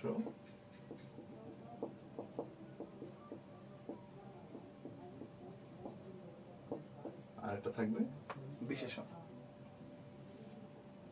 আমি পড়ছি যে বিশেষ্য থাকবে একটা, বিশেষণ থাকবে একটা। এখানে আমরা কি তাহলে এই বিষয়গুলো কি খুঁজে পাচ্ছি? একটু ইন্টারাপ্ট হয়ে যায়, অবশ্য চেক করতে হয়। তো একটা হচ্ছে বিশেষ্য আর একটা হচ্ছে বিশেষণ। আমরা যেটা উপমানে আমরা পড়ছি বা উপমানের বৈশিষ্ট্য যেটা থাকবে, একটা হবে বিশেষ্য আর একটা হবে বিশেষণ। এখন আছে এখানে হরিণ, হরিণ কি একটা নাম না? প্রাণীর নাম, অতএব এটা কিন্তু একটা বিশেষ্য দিতে পারি। আচ্ছা, চপল মানে কি? চালাক। চালাক একটা প্রাণীর কি দোষ, গুণ, একটা অবস্থা, আমরা একটা গুণাবলীর মধ্যে পাই না যে সে চালাক, ব্যাপক চালাক। ঠিক আছে, তাহলে এই চালাকটা যেহেতু একটা দোষ গুণ অবস্থার মধ্যে আমরা পাইতেছি, অতএব এটা কি বিশেষণ। কাজল, কাজল যেটা থাকে সেটা কি?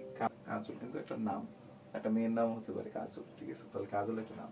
কিন্তু কালো, এই যে ফর্সা বা কালো, এটা কি দেখছে যে তার একটা অবস্থা ধরতে পারি, বা যে এই যেরকম উজ্জ্বল, উজ্জ্বল কি এটা একটা অবস্থা। স্বর্ণ উজ্জ্বল। তুষার ধবল সাদা, এটা কি কালো সাদা, এগুলো কি একটা অবস্থা না? হ্যাঁ, তো এই যে আমরা দেখতে পাই যে তাহলে যে এই যে আমরা দোষ বা গুণ এই বিষয়গুলোর মধ্যে যদি আমরা পাই বা একটা অবস্থা পাই, তাহলে কি এটা যে কি ওই সাবজেক্টের একটা যেহেতু অবস্থা পাইতেছে, অতএব এটা অ্যাডজেক্টিভ বা বিশেষণ। অতএব দেখছি এখানে আমরা বিশেষণেরও ক্যাটাগরিটা ফিল আপ হইতেছে, বিশেষণের ক্যাটাগরিগুলো ফিল আপ হইতেছে, আবার তোমাদের যে বিশেষণ ক্যাটাগরিগুলো ফিল আপ হইতেছে। অতএব আমরা যেহেতু দুইটা বিষয় কিন্তু আমরা খুব সুন্দরভাবে পাচ্ছি, সেজন্য আমরা এটাকে বলতে পারবো যে এটা হলো উপমান। এরপর যদি আমরা উপমিতর দিকে তাকাই, উপমিত থেকে আমরা জানি কি যেখানে সম্পূর্ণ মিথ্যা থাকবে, কারণ এই নামটাই দেখছি নাই, এই নামটা নিয়ে এই যে মিত নিয়ে কোনো শব্দ নাই, যার কারণে এটা মিথ্যা। তাহলে এখানে আমরা দেখবো যে দুইটা নাম থাকবে, একটা নাউন প্লাস আরেকটা নাউন থাকবে, এখানে দুইটা নাউন থাকবে। তো দুইটা নাউন থাকবে, এখানে আমরা দেখতে পাবো যে যদি বলি যে মুখচন্দ্র,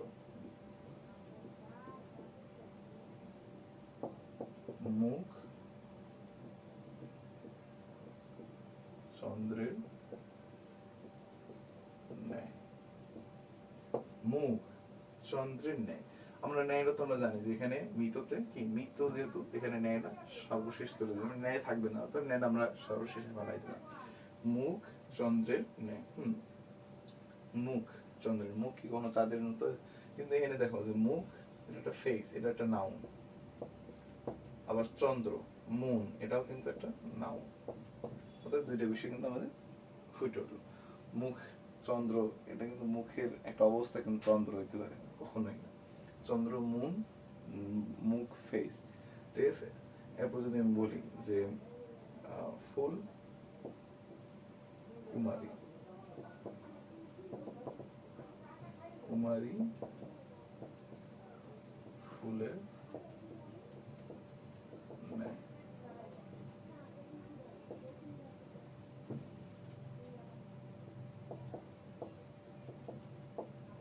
আমরা জানি যে উপমিততে সবকিছু মিথ্যা, যার কারণে আমরা ন্যায়টা শেষে ফেলাই দেব, এটাই স্বাভাবিক। আচ্ছা, এখন কুমারী, ফুল, এই দুইটা শব্দই কিন্তু একটা নাউন দিয়ে দিলাম। যেমন যৌবন, এটা কি একটা নাউন? ঠিক আছে, তো এরকম দুইটা নাম দিয়ে দিলাম। দুঃখিত, মুছতেছি কেন। এরপর যদি আমি ধরি বাহুলতা, বাহুলতার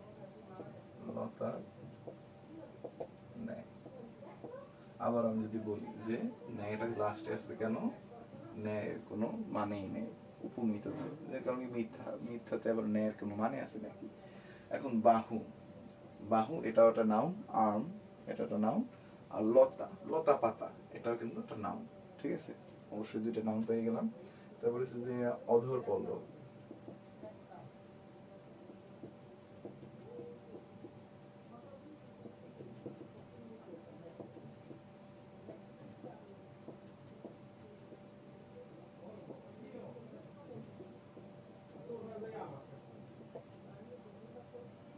মানে অধর মানে ঠোঁট, ঠোঁট কি কখনো পাতার ন্যায় সুন্দর বা পাতার মতো হইতে পারে ঠোঁট? এটা কি রূপক একটা বিষয় হয়ে গেল না, বা একটা ফ্লাটিং একটা বিষয় হয়ে গেল না? তাহলে এই যে অধর মানে ঠোঁট, ঠোঁট আমরা তাহলে বলতে পারি যে ঠোঁট, লিপস, এটা কিন্তু নাম।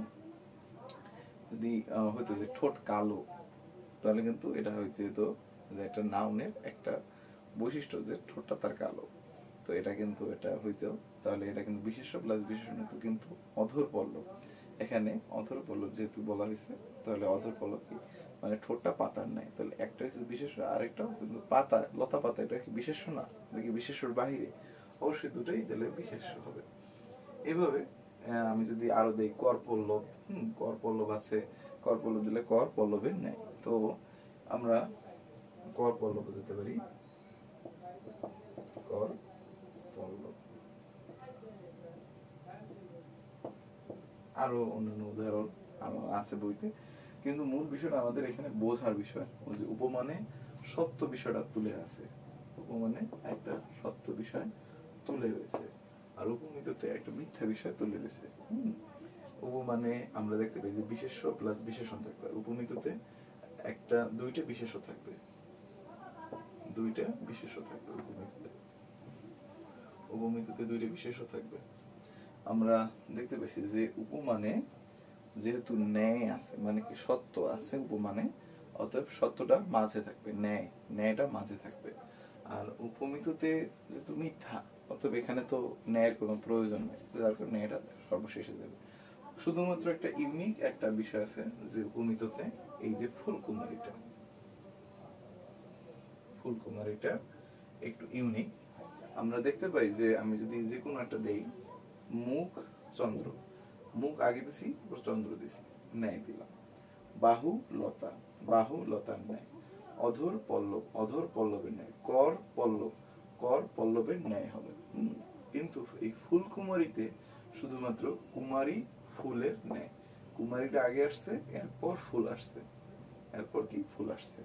তো এইখানে এইটা একটু গুরুত্বপূর্ণ, বা এইটা যদি পরীক্ষায় আসে তাহলে এটা এর প্রশ্ন হয়তো বলতে পারে যে ফুলকুমারীর ব্যাস বাক্যটা তুলে ধরুন, কারণ অন্যান্য ব্যাস বাক্যের মতো এটা আছে যে একটু আলাদা। ফুলকুমারী, ফুল কুমারীর ন্যায় হয় নাই, কুমারী ফুলের ন্যায় হয়েছে, কুমারীটা ফুলের ন্যায় হয়েছে। এই যে এই কারণে এটা একটু গুরুত্ব দিয়ে পড়তে হবে, যে অন্যান্য বিষয়গুলো যেমন মুখচন্দ্র, মুখ চন্দ্রের ন্যায়, যেটা শুরুতে আছে সেটা শুরুতে, যেটা শেষে আছে সেটা শেষে দিই, চন্দ্রের ন্যায় দিয়েছে। বাহুলতার ন্যায়, অধর পল্লব, অধর পল্লবের ন্যায়, কর পল্লব, কর পল্লবের ন্যায়। তবে ফুলকুমারীটা কি, কুমারী ফুলের ন্যায়। অতএব এই বিষয়টা একটু গুরুত্ব দিয়ে রাখতে হবে। এরপর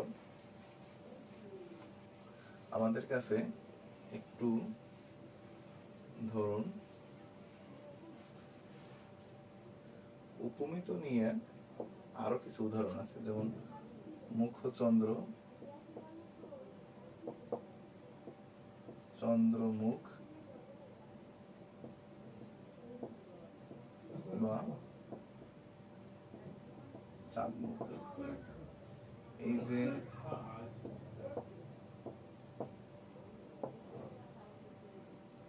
এই যে মুখচন্দ্র, চন্দ্রমুখ বা চাঁদমুখ, এগুলো নিয়ে প্রশ্ন আসে। বেশিরভাগ ক্ষেত্রে যদি প্রশ্ন আসে, সময় আমাদের নানান মুনির নানান মত আছে, রূপক আছে, আবার কারো মতে উপমান আছে, এখানে নানান মুনির নানা মত থাকতে পারে। তবে বহুল প্রসিদ্ধ বা অন্যান্য ভালো ভালো যারা আছেন তাদের মতে যে মুখচন্দ্র বা চন্দ্রমুখ বা চাঁদমুখ, এই তিনটা যদি দেখা হয়, যেহেতু আমরা দেখতে পাইতেছি তিনটাই মিথ্যা, মানে কি মুখ তো কখনো চাঁদের মতো হবে না, ঠিক আছে? তিনটাই যেহেতু মিথ্যা, অতএব আমরা এগুলা উপমিতই দাগিয়ে আসবো। এমনকি এটাই সর্বোচ্চ ভালো, কারণ কি মুখ কখনো চাঁদের মতো হবে না, যতদিন পর্যন্ত না হয় ততদিন পর্যন্ত আমি উপমিত দাগাই নেওয়াটাই আমাদের জন্য সবচেয়ে ভালো এবং উত্তম হবে। আশা করি বিষয়টা বুঝতে পারছেন। এরপর তো আর কোনো আমি মনে করি না যে উপমান উপমিত নিয়ে শুধুমাত্র শব্দ দুইটা, মান উপমান, মানে সত্য আছে, হ্যাঁ সত্য আছে, যেহেতু সত্যের ন্যায় থাকবে, ন্যায়টা মাঝেই থাকবে। আশা করি বিষয়টা বুঝতে পারছি। আর মিততে আমরা কি দেখতে পাচ্ছি, মিততে কি যে এখানে মিত নিয়ে কোন শব্দ নাই, অর্থাৎ বিষয়টা মিথ্যা, ন্যায়টা পরে থাকবে। তবে এখানে সকল শব্দ যেগুলো মিথ্যা লাগবে, হ্যাঁ রূপক লাগবে, এরকম যে মানে ফ্লাটিং শব্দগুলো হইতে পারে, সেই শব্দগুলো অবশ্যই আমরা উপমিততে নিয়ে নেব, ঠিক আছে? এটা একটা সুন্দর একটা বিষয় যদি নেওয়া যায়। আশা করি বিষয়টা খুব সুন্দরভাবে বুঝতে পারছেন। এটা নিয়ে আর কোনো দ্বন্দ্ব থাকবে আমি মনে করি না। আর যদি কখনো দ্বন্দ্ব হয় বা দ্বন্দ্ব লাগে, তাহলে অবশ্যই নক করবেন। আমি প্রয়োজনে আবার একটা ভিডিও এটার জন্য পার্টিকুলার ভাবে এটার জন্য বানিয়ে রাখবো, অবশ্যই বানিয়ে দেবো, যাদের তোমরা রূপক কর্মধারা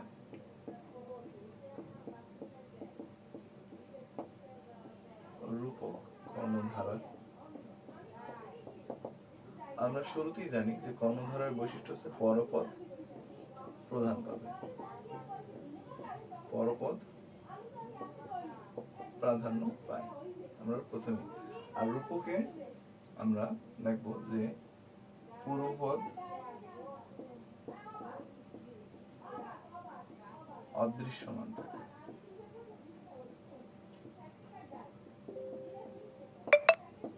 আর পরপদটা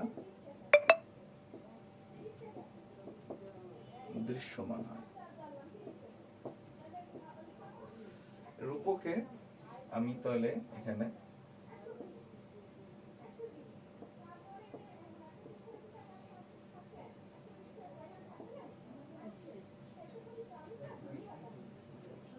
অদৃশ্যমান আর দৃশ্যমান রূপক কর্মধারা।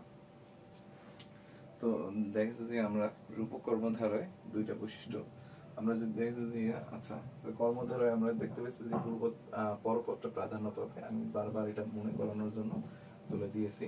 তো যাই হোক, কর্মধারায়তে কর্মধারায় তৎপুরুষ এবং কি দ্বিগু সমাসে পরপদটা প্রাধান্য পাবে। আমি শুরুর দিকে বিষয়গুলো তুলে ধরতে অবশ্যই।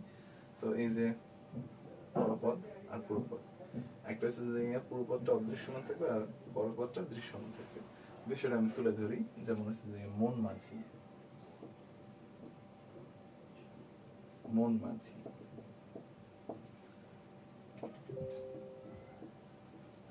দিল দরিয়া, বিষাদ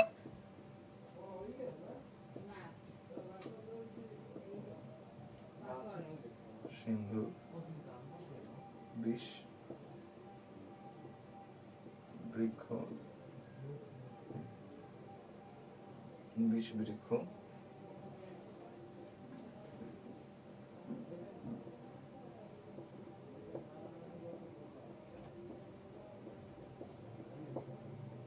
যৌবন সূর্য।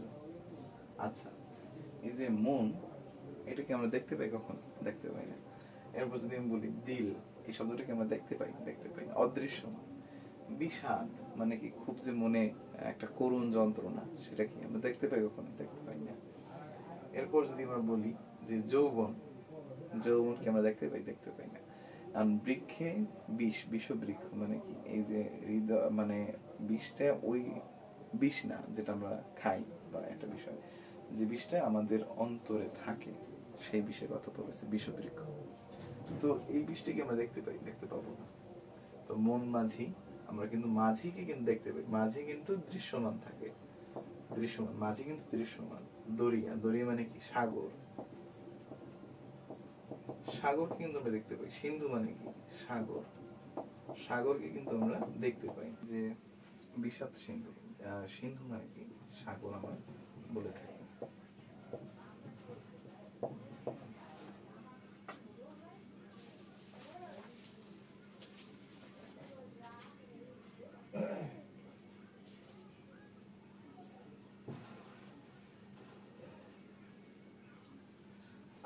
এই যে বিষাদ সিন্ধু, বিষাদ সিন্ধু, সিন্ধু মানে কি সাগর, বিষাদ, এই বিষাদকে আমরা দেখতে পাই, অবশ্যই পাই না, বিষাদটাকে আমরা দেখতে অবশ্যই কিন্তু পাই না। তারপর যদি আমি বলি যে আনন্দ সাগর, আমরা যদি এগুলো একটু মুছে দিই, মুছে দিয়ে যদি আমি বলি যে আনন্দ সাগর, এই আনন্দকে কি আমরা দেখতে পাই? কখনো দেখতে পাই না, সাগরকে কিন্তু দেখতে পাই। তারপর যদি বলি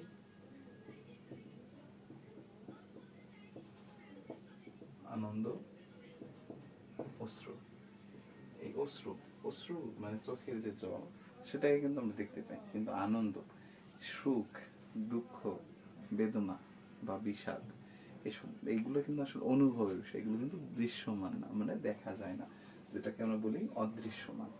এরপর যদি আমি আরো যাই, আরো উত্তর আছে, আমরা যদি চাই যে ধরেন ক্রোধ, ক্রোধ, আমরা যদি বলি ক্রোধানল, ক্রোধ অনল,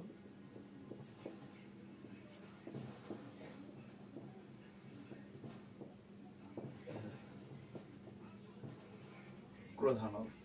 আচ্ছা, ক্রোধ, যে ক্রোধ, যে রাগটা হয়ে থাকে, সেই রাগটাকে আমরা দেখতে পাই? দেখতে পাই না, রাগটা কিন্তু ভিতরে ভিতরে থাকে, আমাদের কিন্তু দেখা যায় না রাগটা। কিন্তু এই যে অনল, অনল কি? আগুন, আগুন কিন্তু আমরা দেখতে পাই, আমরা আগুনকে দেখা যায়।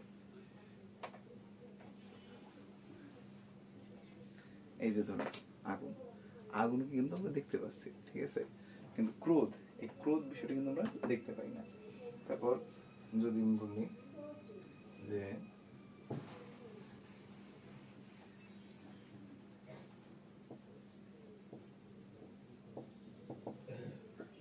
হৃদয় মন্দির, হৃদয় মন্দির, আমরা কি হৃদয়কে দেখতে পাই? হৃদয় কিন্তু অদৃশ্যমান, কিন্তু মন্দিরকে কিন্তু আমরা দেখতে পাই, মন্দির, মসজিদ, এগুলো কিন্তু দেখতে পাই আমরা। তাহলে হৃদয় মন্দির, হ্যাঁ হৃদয় মন্দির, আমরা কিন্তু মন্দিরকে কিন্তু দেখতে পেয়ে থাকি। তারপর যদি বলি যে বিদ্যাসাগর,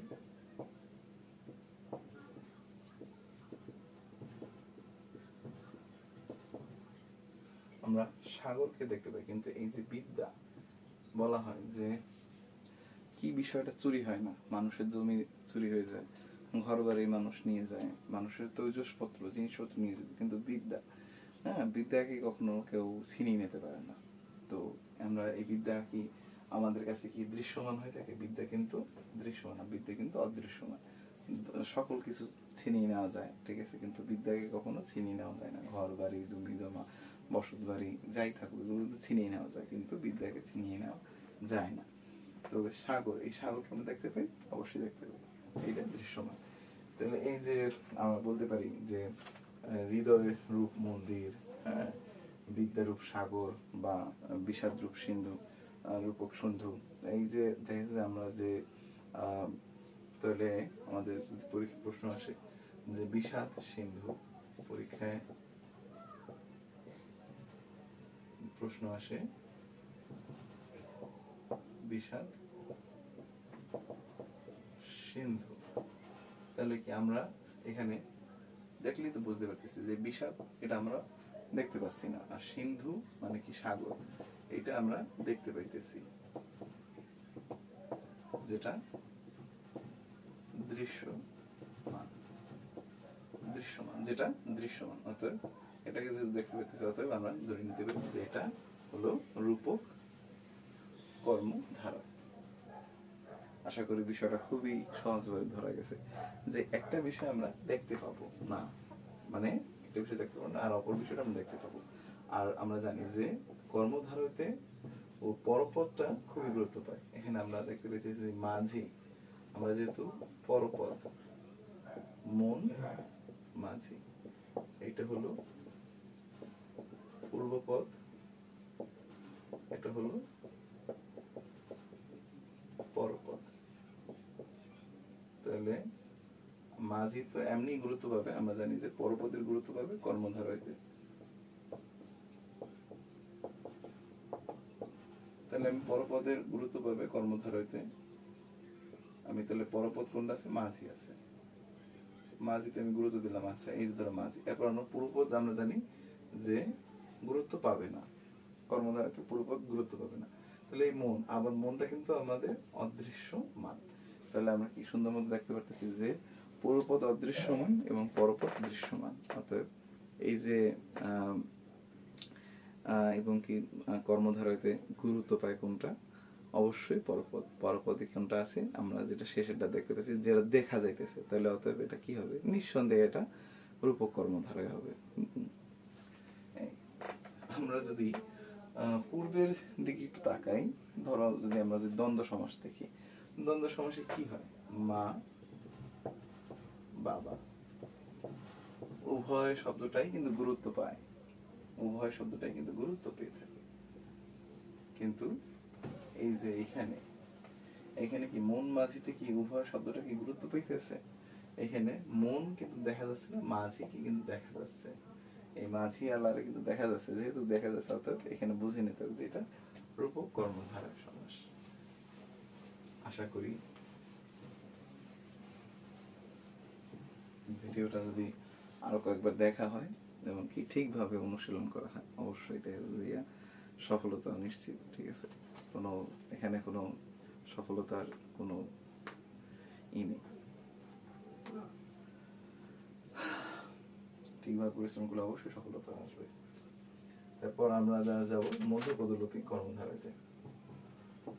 সহজ আছে যদি ঠিকভাবে বুঝে বুঝে নেওয়া যায়।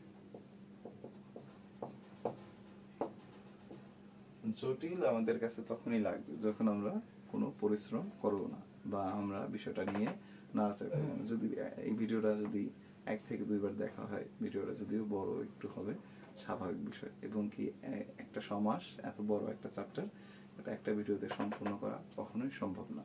আমি মনে করি যে সমাস নিয়ে আরো দুইটা ভিডিও অবশ্যই আনবো, যাতে সমাস নিয়ে পরিপূর্ণ আলোচনা হয় এবং কি যতটুকু প্রয়োজন, অহেতুক কোনো বিষয় নিয়ে আলোচনা হবে না, যতটুকু প্রয়োজন ততটুকুই আয়োজন যেন হয়ে থাকে, এইভাবে গুরুত্ব দিয়ে নিয়ে আসবো অবশ্যই।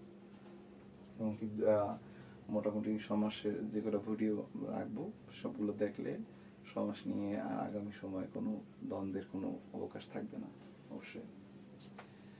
তাহলে আমরা এখানে মধ্যপদলোপী, মধ্যপদলোপী আমরা মধ্যপদলোপী শব্দটা দ্বারাই বুঝতে পারতেছি যে মধ্যপদটা লোপ পাবে। পূর্বপদ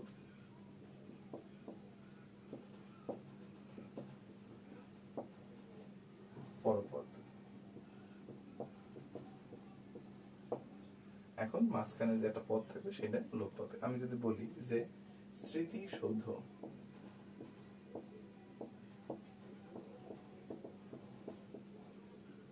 তাহলে এই শব্দটা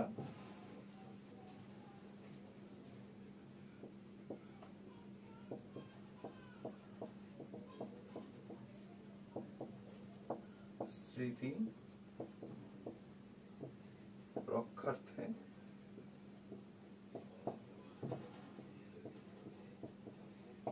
সৌধ। এই যে স্মৃতি পূর্বপদ, পরপদ ধরলাম সৌধ। তাহলে এই যে রক্ষার্থে, এই শব্দটা কি মধ্যপদ, এটা কি লোপ পাবে, লোপ পেয়ে স্মৃতিসৌধ হবে। এই এত বড়টা ব্যাস বাক্যে এইটার মধ্যে শুধুমাত্র এই যে রক্ষার্থে, এই যে মাঝেরটা, এটা যাতে লোপ পাইয়ে এইখানে সম্পূর্ণটা চলে আসবে, এই কারণে এটাকে বলা হয় মধ্যপদলোপী, মানে মধ্যপদটা লোপ পাবে। আমরা এইটা পূর্বপদ, এইটা পরপদ, হ্যাঁ, মাঝের এই যে শব্দটা এটা যে লোপ পাচ্ছে, মাঝের এটা যে লোপ পাচ্ছে, এই কারণটা বলা হবে যে মধ্যপদলোপী। আমরা যদি আরো কিছু কিছু যদি দেখি, যেমন ধরলাম ঘর জামাই, ঘরে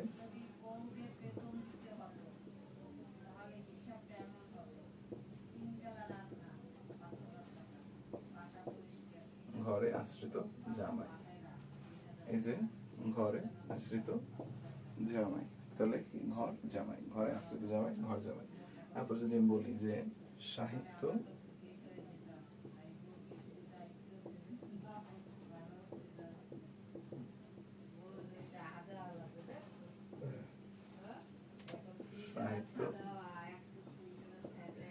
বিষয় বিষয়ক সভা, সাহিত্য বিষয়ক সভা, সাহিত্য সভা। এই যে আমরা বিষয়ক শব্দটা লোপ পাই যেতেছে, সাহিত্য সভা সম্পূর্ণটা আসতেছে, কিন্তু এই যে মাঝের যে বিষয়টা লোপ পাই যেতেছে, যার কারণে আমরা বলি মধ্যপদ লোপী।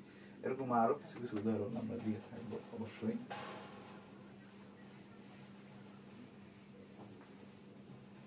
বিষয়টা খুব সুন্দরভাবে তুলে ধরা যায়। যেমন বলবো যে পলান্ন, পল মিশ্রিত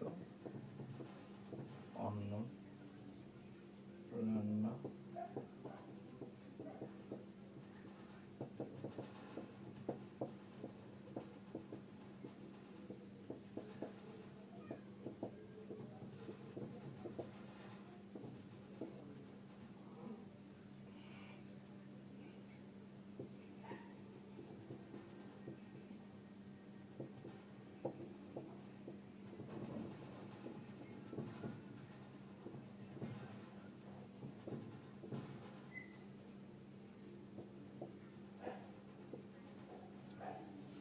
আচ্ছা এখানে আরো কিছু কিছু উদাহরণ তুলে ধরুন। যে পলান্ন মানে পল মিশ্রিত অন্ন মানে মাংস মিশ্রিত ভাত, রান্নাঘর রান্না করবার ঘর, মৌমাছি মৌ সঞ্চয়কারী মাছি। আচ্ছা এখানে দেখছি যে আমরা অন্যান্য যে শব্দগুলো পড়ছি এখন ওইগুলোর সাথে এগুলা মিলবে কিনা। যদি আমি বলি যে দেখছি যে পলান্ন পল মিশ্রিত অন্ন, এখানে আমি কি দেখছি যে রূপ কর্মধারায় আমরা পড়ছি, যেমন মন মাঝি মন রূপ মাঝি। এখন যদি আমি বলি পল রূপ অন্ন, এটা কি হল মাংস কি কখনো অন্নের মতো হবে? হবে না, অতএব এটা রূপ কর্মধারায় হইল না। এরপর যদি আমি বলি যে পল অন্নের ন্যায়, মাংসটা ভাতের ন্যায়, এটা কি হবে? হবে না। আমি যদি বলি পল পলের ন্যায় অন্ন, যদি বলি তাহলে কি মানে কি মাংস ন্যায় ভাত এরকম কি আসলে মেলে? হয় না। এরপর যদি আমি বলি যে যে যিনি পড়ল তিনি অন্য, বা যাহা পড়ল তাহাই অন্য, এভাবে কেউ শব্দগুলো কি মিল খায়? মিল খায় না। অতএব দেখছি যে আমরা রূপক না, রূপক না, না উপমান, না উপমিত, না দেখছি যে আমরা অন্য সাধারণ কর্মধারা, এই চারটা কর্মধারার সাথে কিন্তু মিলে না। অতএব যেহেতু এভাবে মিলতেছে না, অতএব পল মিশ্রিত অন্ন। সুন্দরভাবে যে এখানে কোনো দ্বিধার কিছু নেই যে অন্যগুলোর সাথে এটা মিলে কিনা, বা এগুলো কিন্তু কোনোভাবেই কোনো কিছু মিলতেছে না। অতএব যেটা তা যাহা আছে তাহাই থাকবে, ঠিক আছে। অতএব যে আমরা রূপকের সাথেও মিলতেছে না, বা যে উপমান উপমিত এগুলো কোনোটার সাথে মিলতেছে না, হ্যাঁ, অতএব বা সাধারণ কর্মধারের সাথে মিলতেছে না। অতএব এখানে আমরা দেখতে পাচ্ছি যে সুন্দরভাবে আমাদের এখানে গোজামেল হওয়ারও কোনো মানে সম্ভাবনাও নাই, হ্যাঁ। তো পল মিশ্রিত অন্ন, রান্না করবার ঘর, মৌ সঞ্চয়কারী মাছি, এই যে এগুলা সকল কিছু আমাদের যে এতগুলো আমরা রূপ কর্মধারে পড়ছি, আমরা উপমান পড়ছি উপমিত পড়ছি, এইগুলোর সাথে এগুলো মেলে কিনা আমরা তাও কিন্তু দেখে নিলাম যে এগুলো কোনো তার সাথে কোনোগুলো মিলতেছে না। অতএব এখান থেকে তো আমরা বিষয়টা শিওর হতে পারি। আমরা আরো বলতে পারি যে রাষ্ট্রনীতি,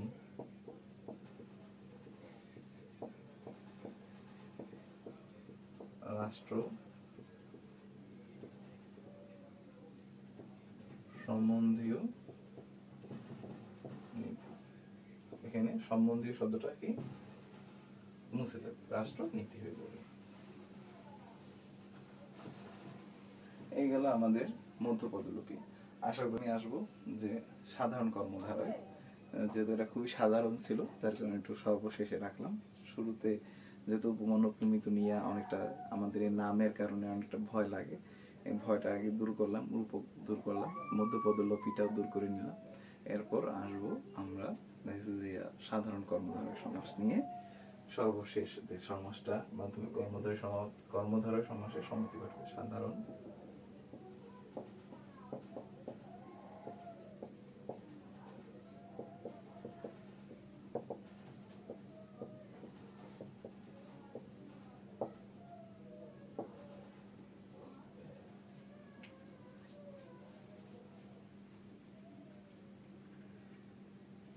সাধারণ কর্মধারয় সমাসে মূলত একজনকে বোঝায়, যেমন জজ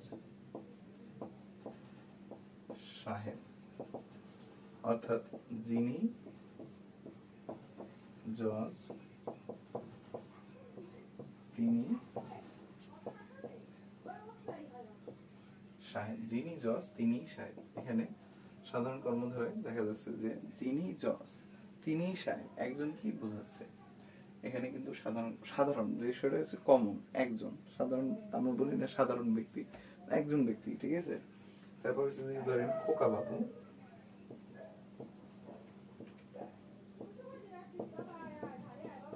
যিনি খোকা তিনি,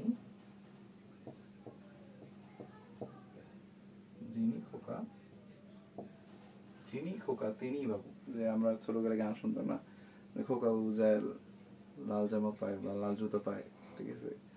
তো যিনি খোকা তিনি বাবু, একজন কি কিন্তু বোঝানো হচ্ছে। এখানে দেখছি আমরা সাধারণ কর্মধারয় সমাসের ক্ষেত্রে আমরা নাউন দেখে থাকি। দেখেছি সাধারণ কর্মধারয় সমাস কয়েকটা পার্ট আছে, যেমন আমরা ধরতে পারি যেখানে নাউন প্লাস নাউন, সাধারণ কর্মধারয় সমাসে নাউন প্লাস নাউন, মানে এই জজ সাহেব দুটো কিন্তু নাউন, খোকা বাবু দুটো কিন্তু নাউন, তাহলে নাউন প্লাস নাউন সাধারণ কর্মধারয় সমাসে এইভাবে থাকতে পারে, নাউন প্লাস নাউন।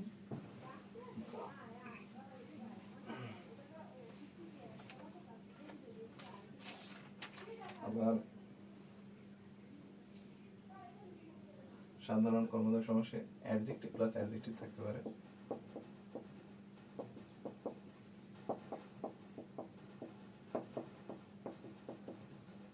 মানে বিশেষণ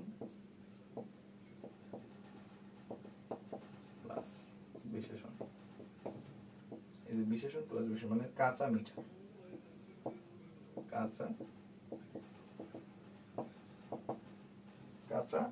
মিঠা, এটা কি বিশেষণ প্লাস বিশেষণ, কাঁচা মিঠা, ঠিক আছে। মিঠাটা কাঁচা, ঠিক আছে, কাঁচা মিঠা। হ্যাঁ, মিঠা কিন্তু নাম না যে আখের গুড় না কিসের কি, মিঠা মিঠা দিয়ে আছে, আর কাঁচা মিঠা, তাহলে বিশেষণ প্লাস বিশেষণ হতে পারে। তাহলে আমরা দেখতে পাই যে নাউন প্লাস নাউন, যেমন হচ্ছে দেখি জজ সাহেব বা খোকা বাবু। তারপর আমরা দেখতে পাই যে অ্যাডজেক্টিভ প্লাস অ্যাডজেক্টিভ,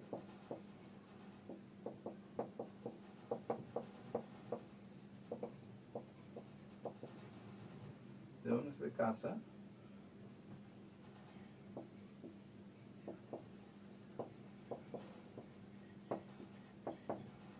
কাঁচা মিঠা।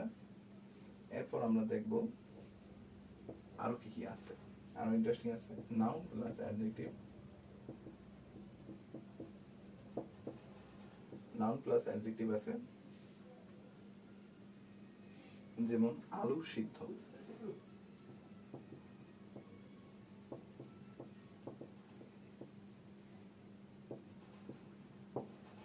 আলু সিদ্ধ, আলু কিন্তু একটা নাউন, আমরা জানি আলু একটা নাউন, কিন্তু সিদ্ধ এটা কি একটা অবস্থা, আলুর যে অবস্থাটা সেটা বলেছে, অবস্থা বোঝালে কি স্বাভাবিক আমরা এটা অ্যাডজেক্টিভ ধরে নিতে পারি, এটা সুন্দর হয়ে যে বিশেষ্য প্লাস বিশেষণ হতে পারে। আবার আমরা দেখতে যাচ্ছি যে কি বলবো যে noun plus adjective, adjective plus noun হবে,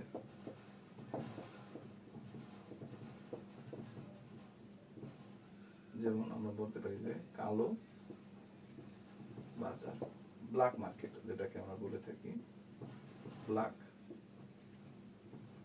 মার্কেট, ব্ল্যাক মার্কেট কালো বাজার, ঠিক আছে। তো কালোটা আমরা তো জানি যে কালো, কালো সাদা এগুলো কি এক একটা, কিন্তু দেখেছি কোনো একটা বিষয়ের বা কোনো একটা বস্তুর কিন্তু একটা অবস্থাকে বুঝিয়ে থাকে, কোনো একটা বিষয়ের বা বস্তুর একটা অবস্থা বোঝায়, যেমন বাজারের অবস্থা বোঝাচ্ছে কালো বাজার। আবার আমরা ব্ল্যাক মানডে বলে থাকি, ঠিক আছে। যাই হোক, এটার সাথে ওটা মিল বলতেছি না। তো কালো বাজার আছে। আবার হচ্ছে যে যদি আমি বলি যে উড়োজাহাজ,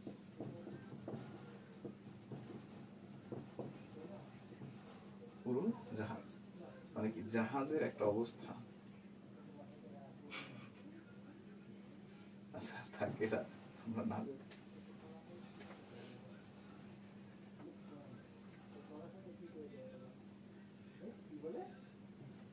আচ্ছা তাহলে আমরা অ্যাডজেক্টিভ প্লাস নাউনে আমরা কালো বাজার পেয়ে থাকি। আর অন্যান্য উদাহরণগুলো আশা করি একটু ভালোভাবে দেখলেই সবকিছু ঠিকঠাক হয়ে যাবে। তাহলে কালো বাজার এর পাশাপাশি আমরা ভার প্লাস ভার মানে মানে ক্রিয়া প্লাস ক্রিয়া। হ্যাঁ, যেমন আমরা বলেছি দেওয়া নেওয়া, দেওয়া নেওয়া, দেওয়া নেওয়া। এখানে দেওয়া নেওয়া এটা কি এক হাতে দে এক হাতে নে, ঠিক আছে। এই যে দেওয়া নেওয়া এটা কি ভার প্লাস ভার, ঠিক আছে। এখানে কি দেওয়া নেওয়া একটা কাজ চলতেছে। তাহলে এই যে আমরা দেখতে পাচ্ছি যে নাউন প্লাস নাউন মানে বিশেষ্য প্লাস বিশেষ্য, আবার বিশেষণ প্লাস বিশেষণ, আবার বিশেষ্য সাথে বিশেষণ, আবার বিশেষণের সাথে বিশেষ্য, আবার ভার্বের সাথে ভার্ব মানে ক্রিয়ার সাথে ক্রিয়া, দেওয়া নেওয়া। এই যে বিষয়গুলো আছে, যেমন আমরা বলতে পারি যে দেওয়া নেওয়াটা কি বলতে পারি যে দেওয়া নেওয়া এটাকে যদি ই করি যে আগে দেওয়া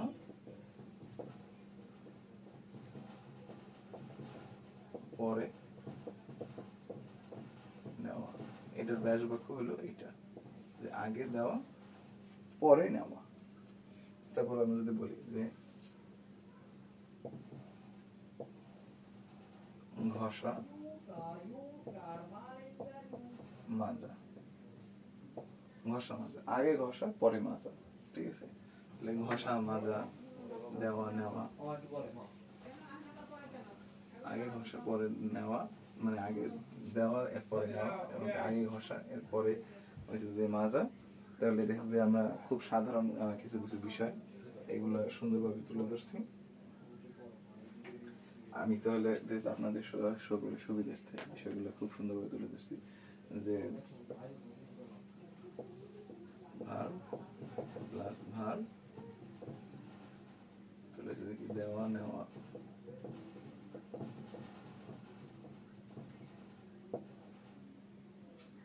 ঘষা মাজা।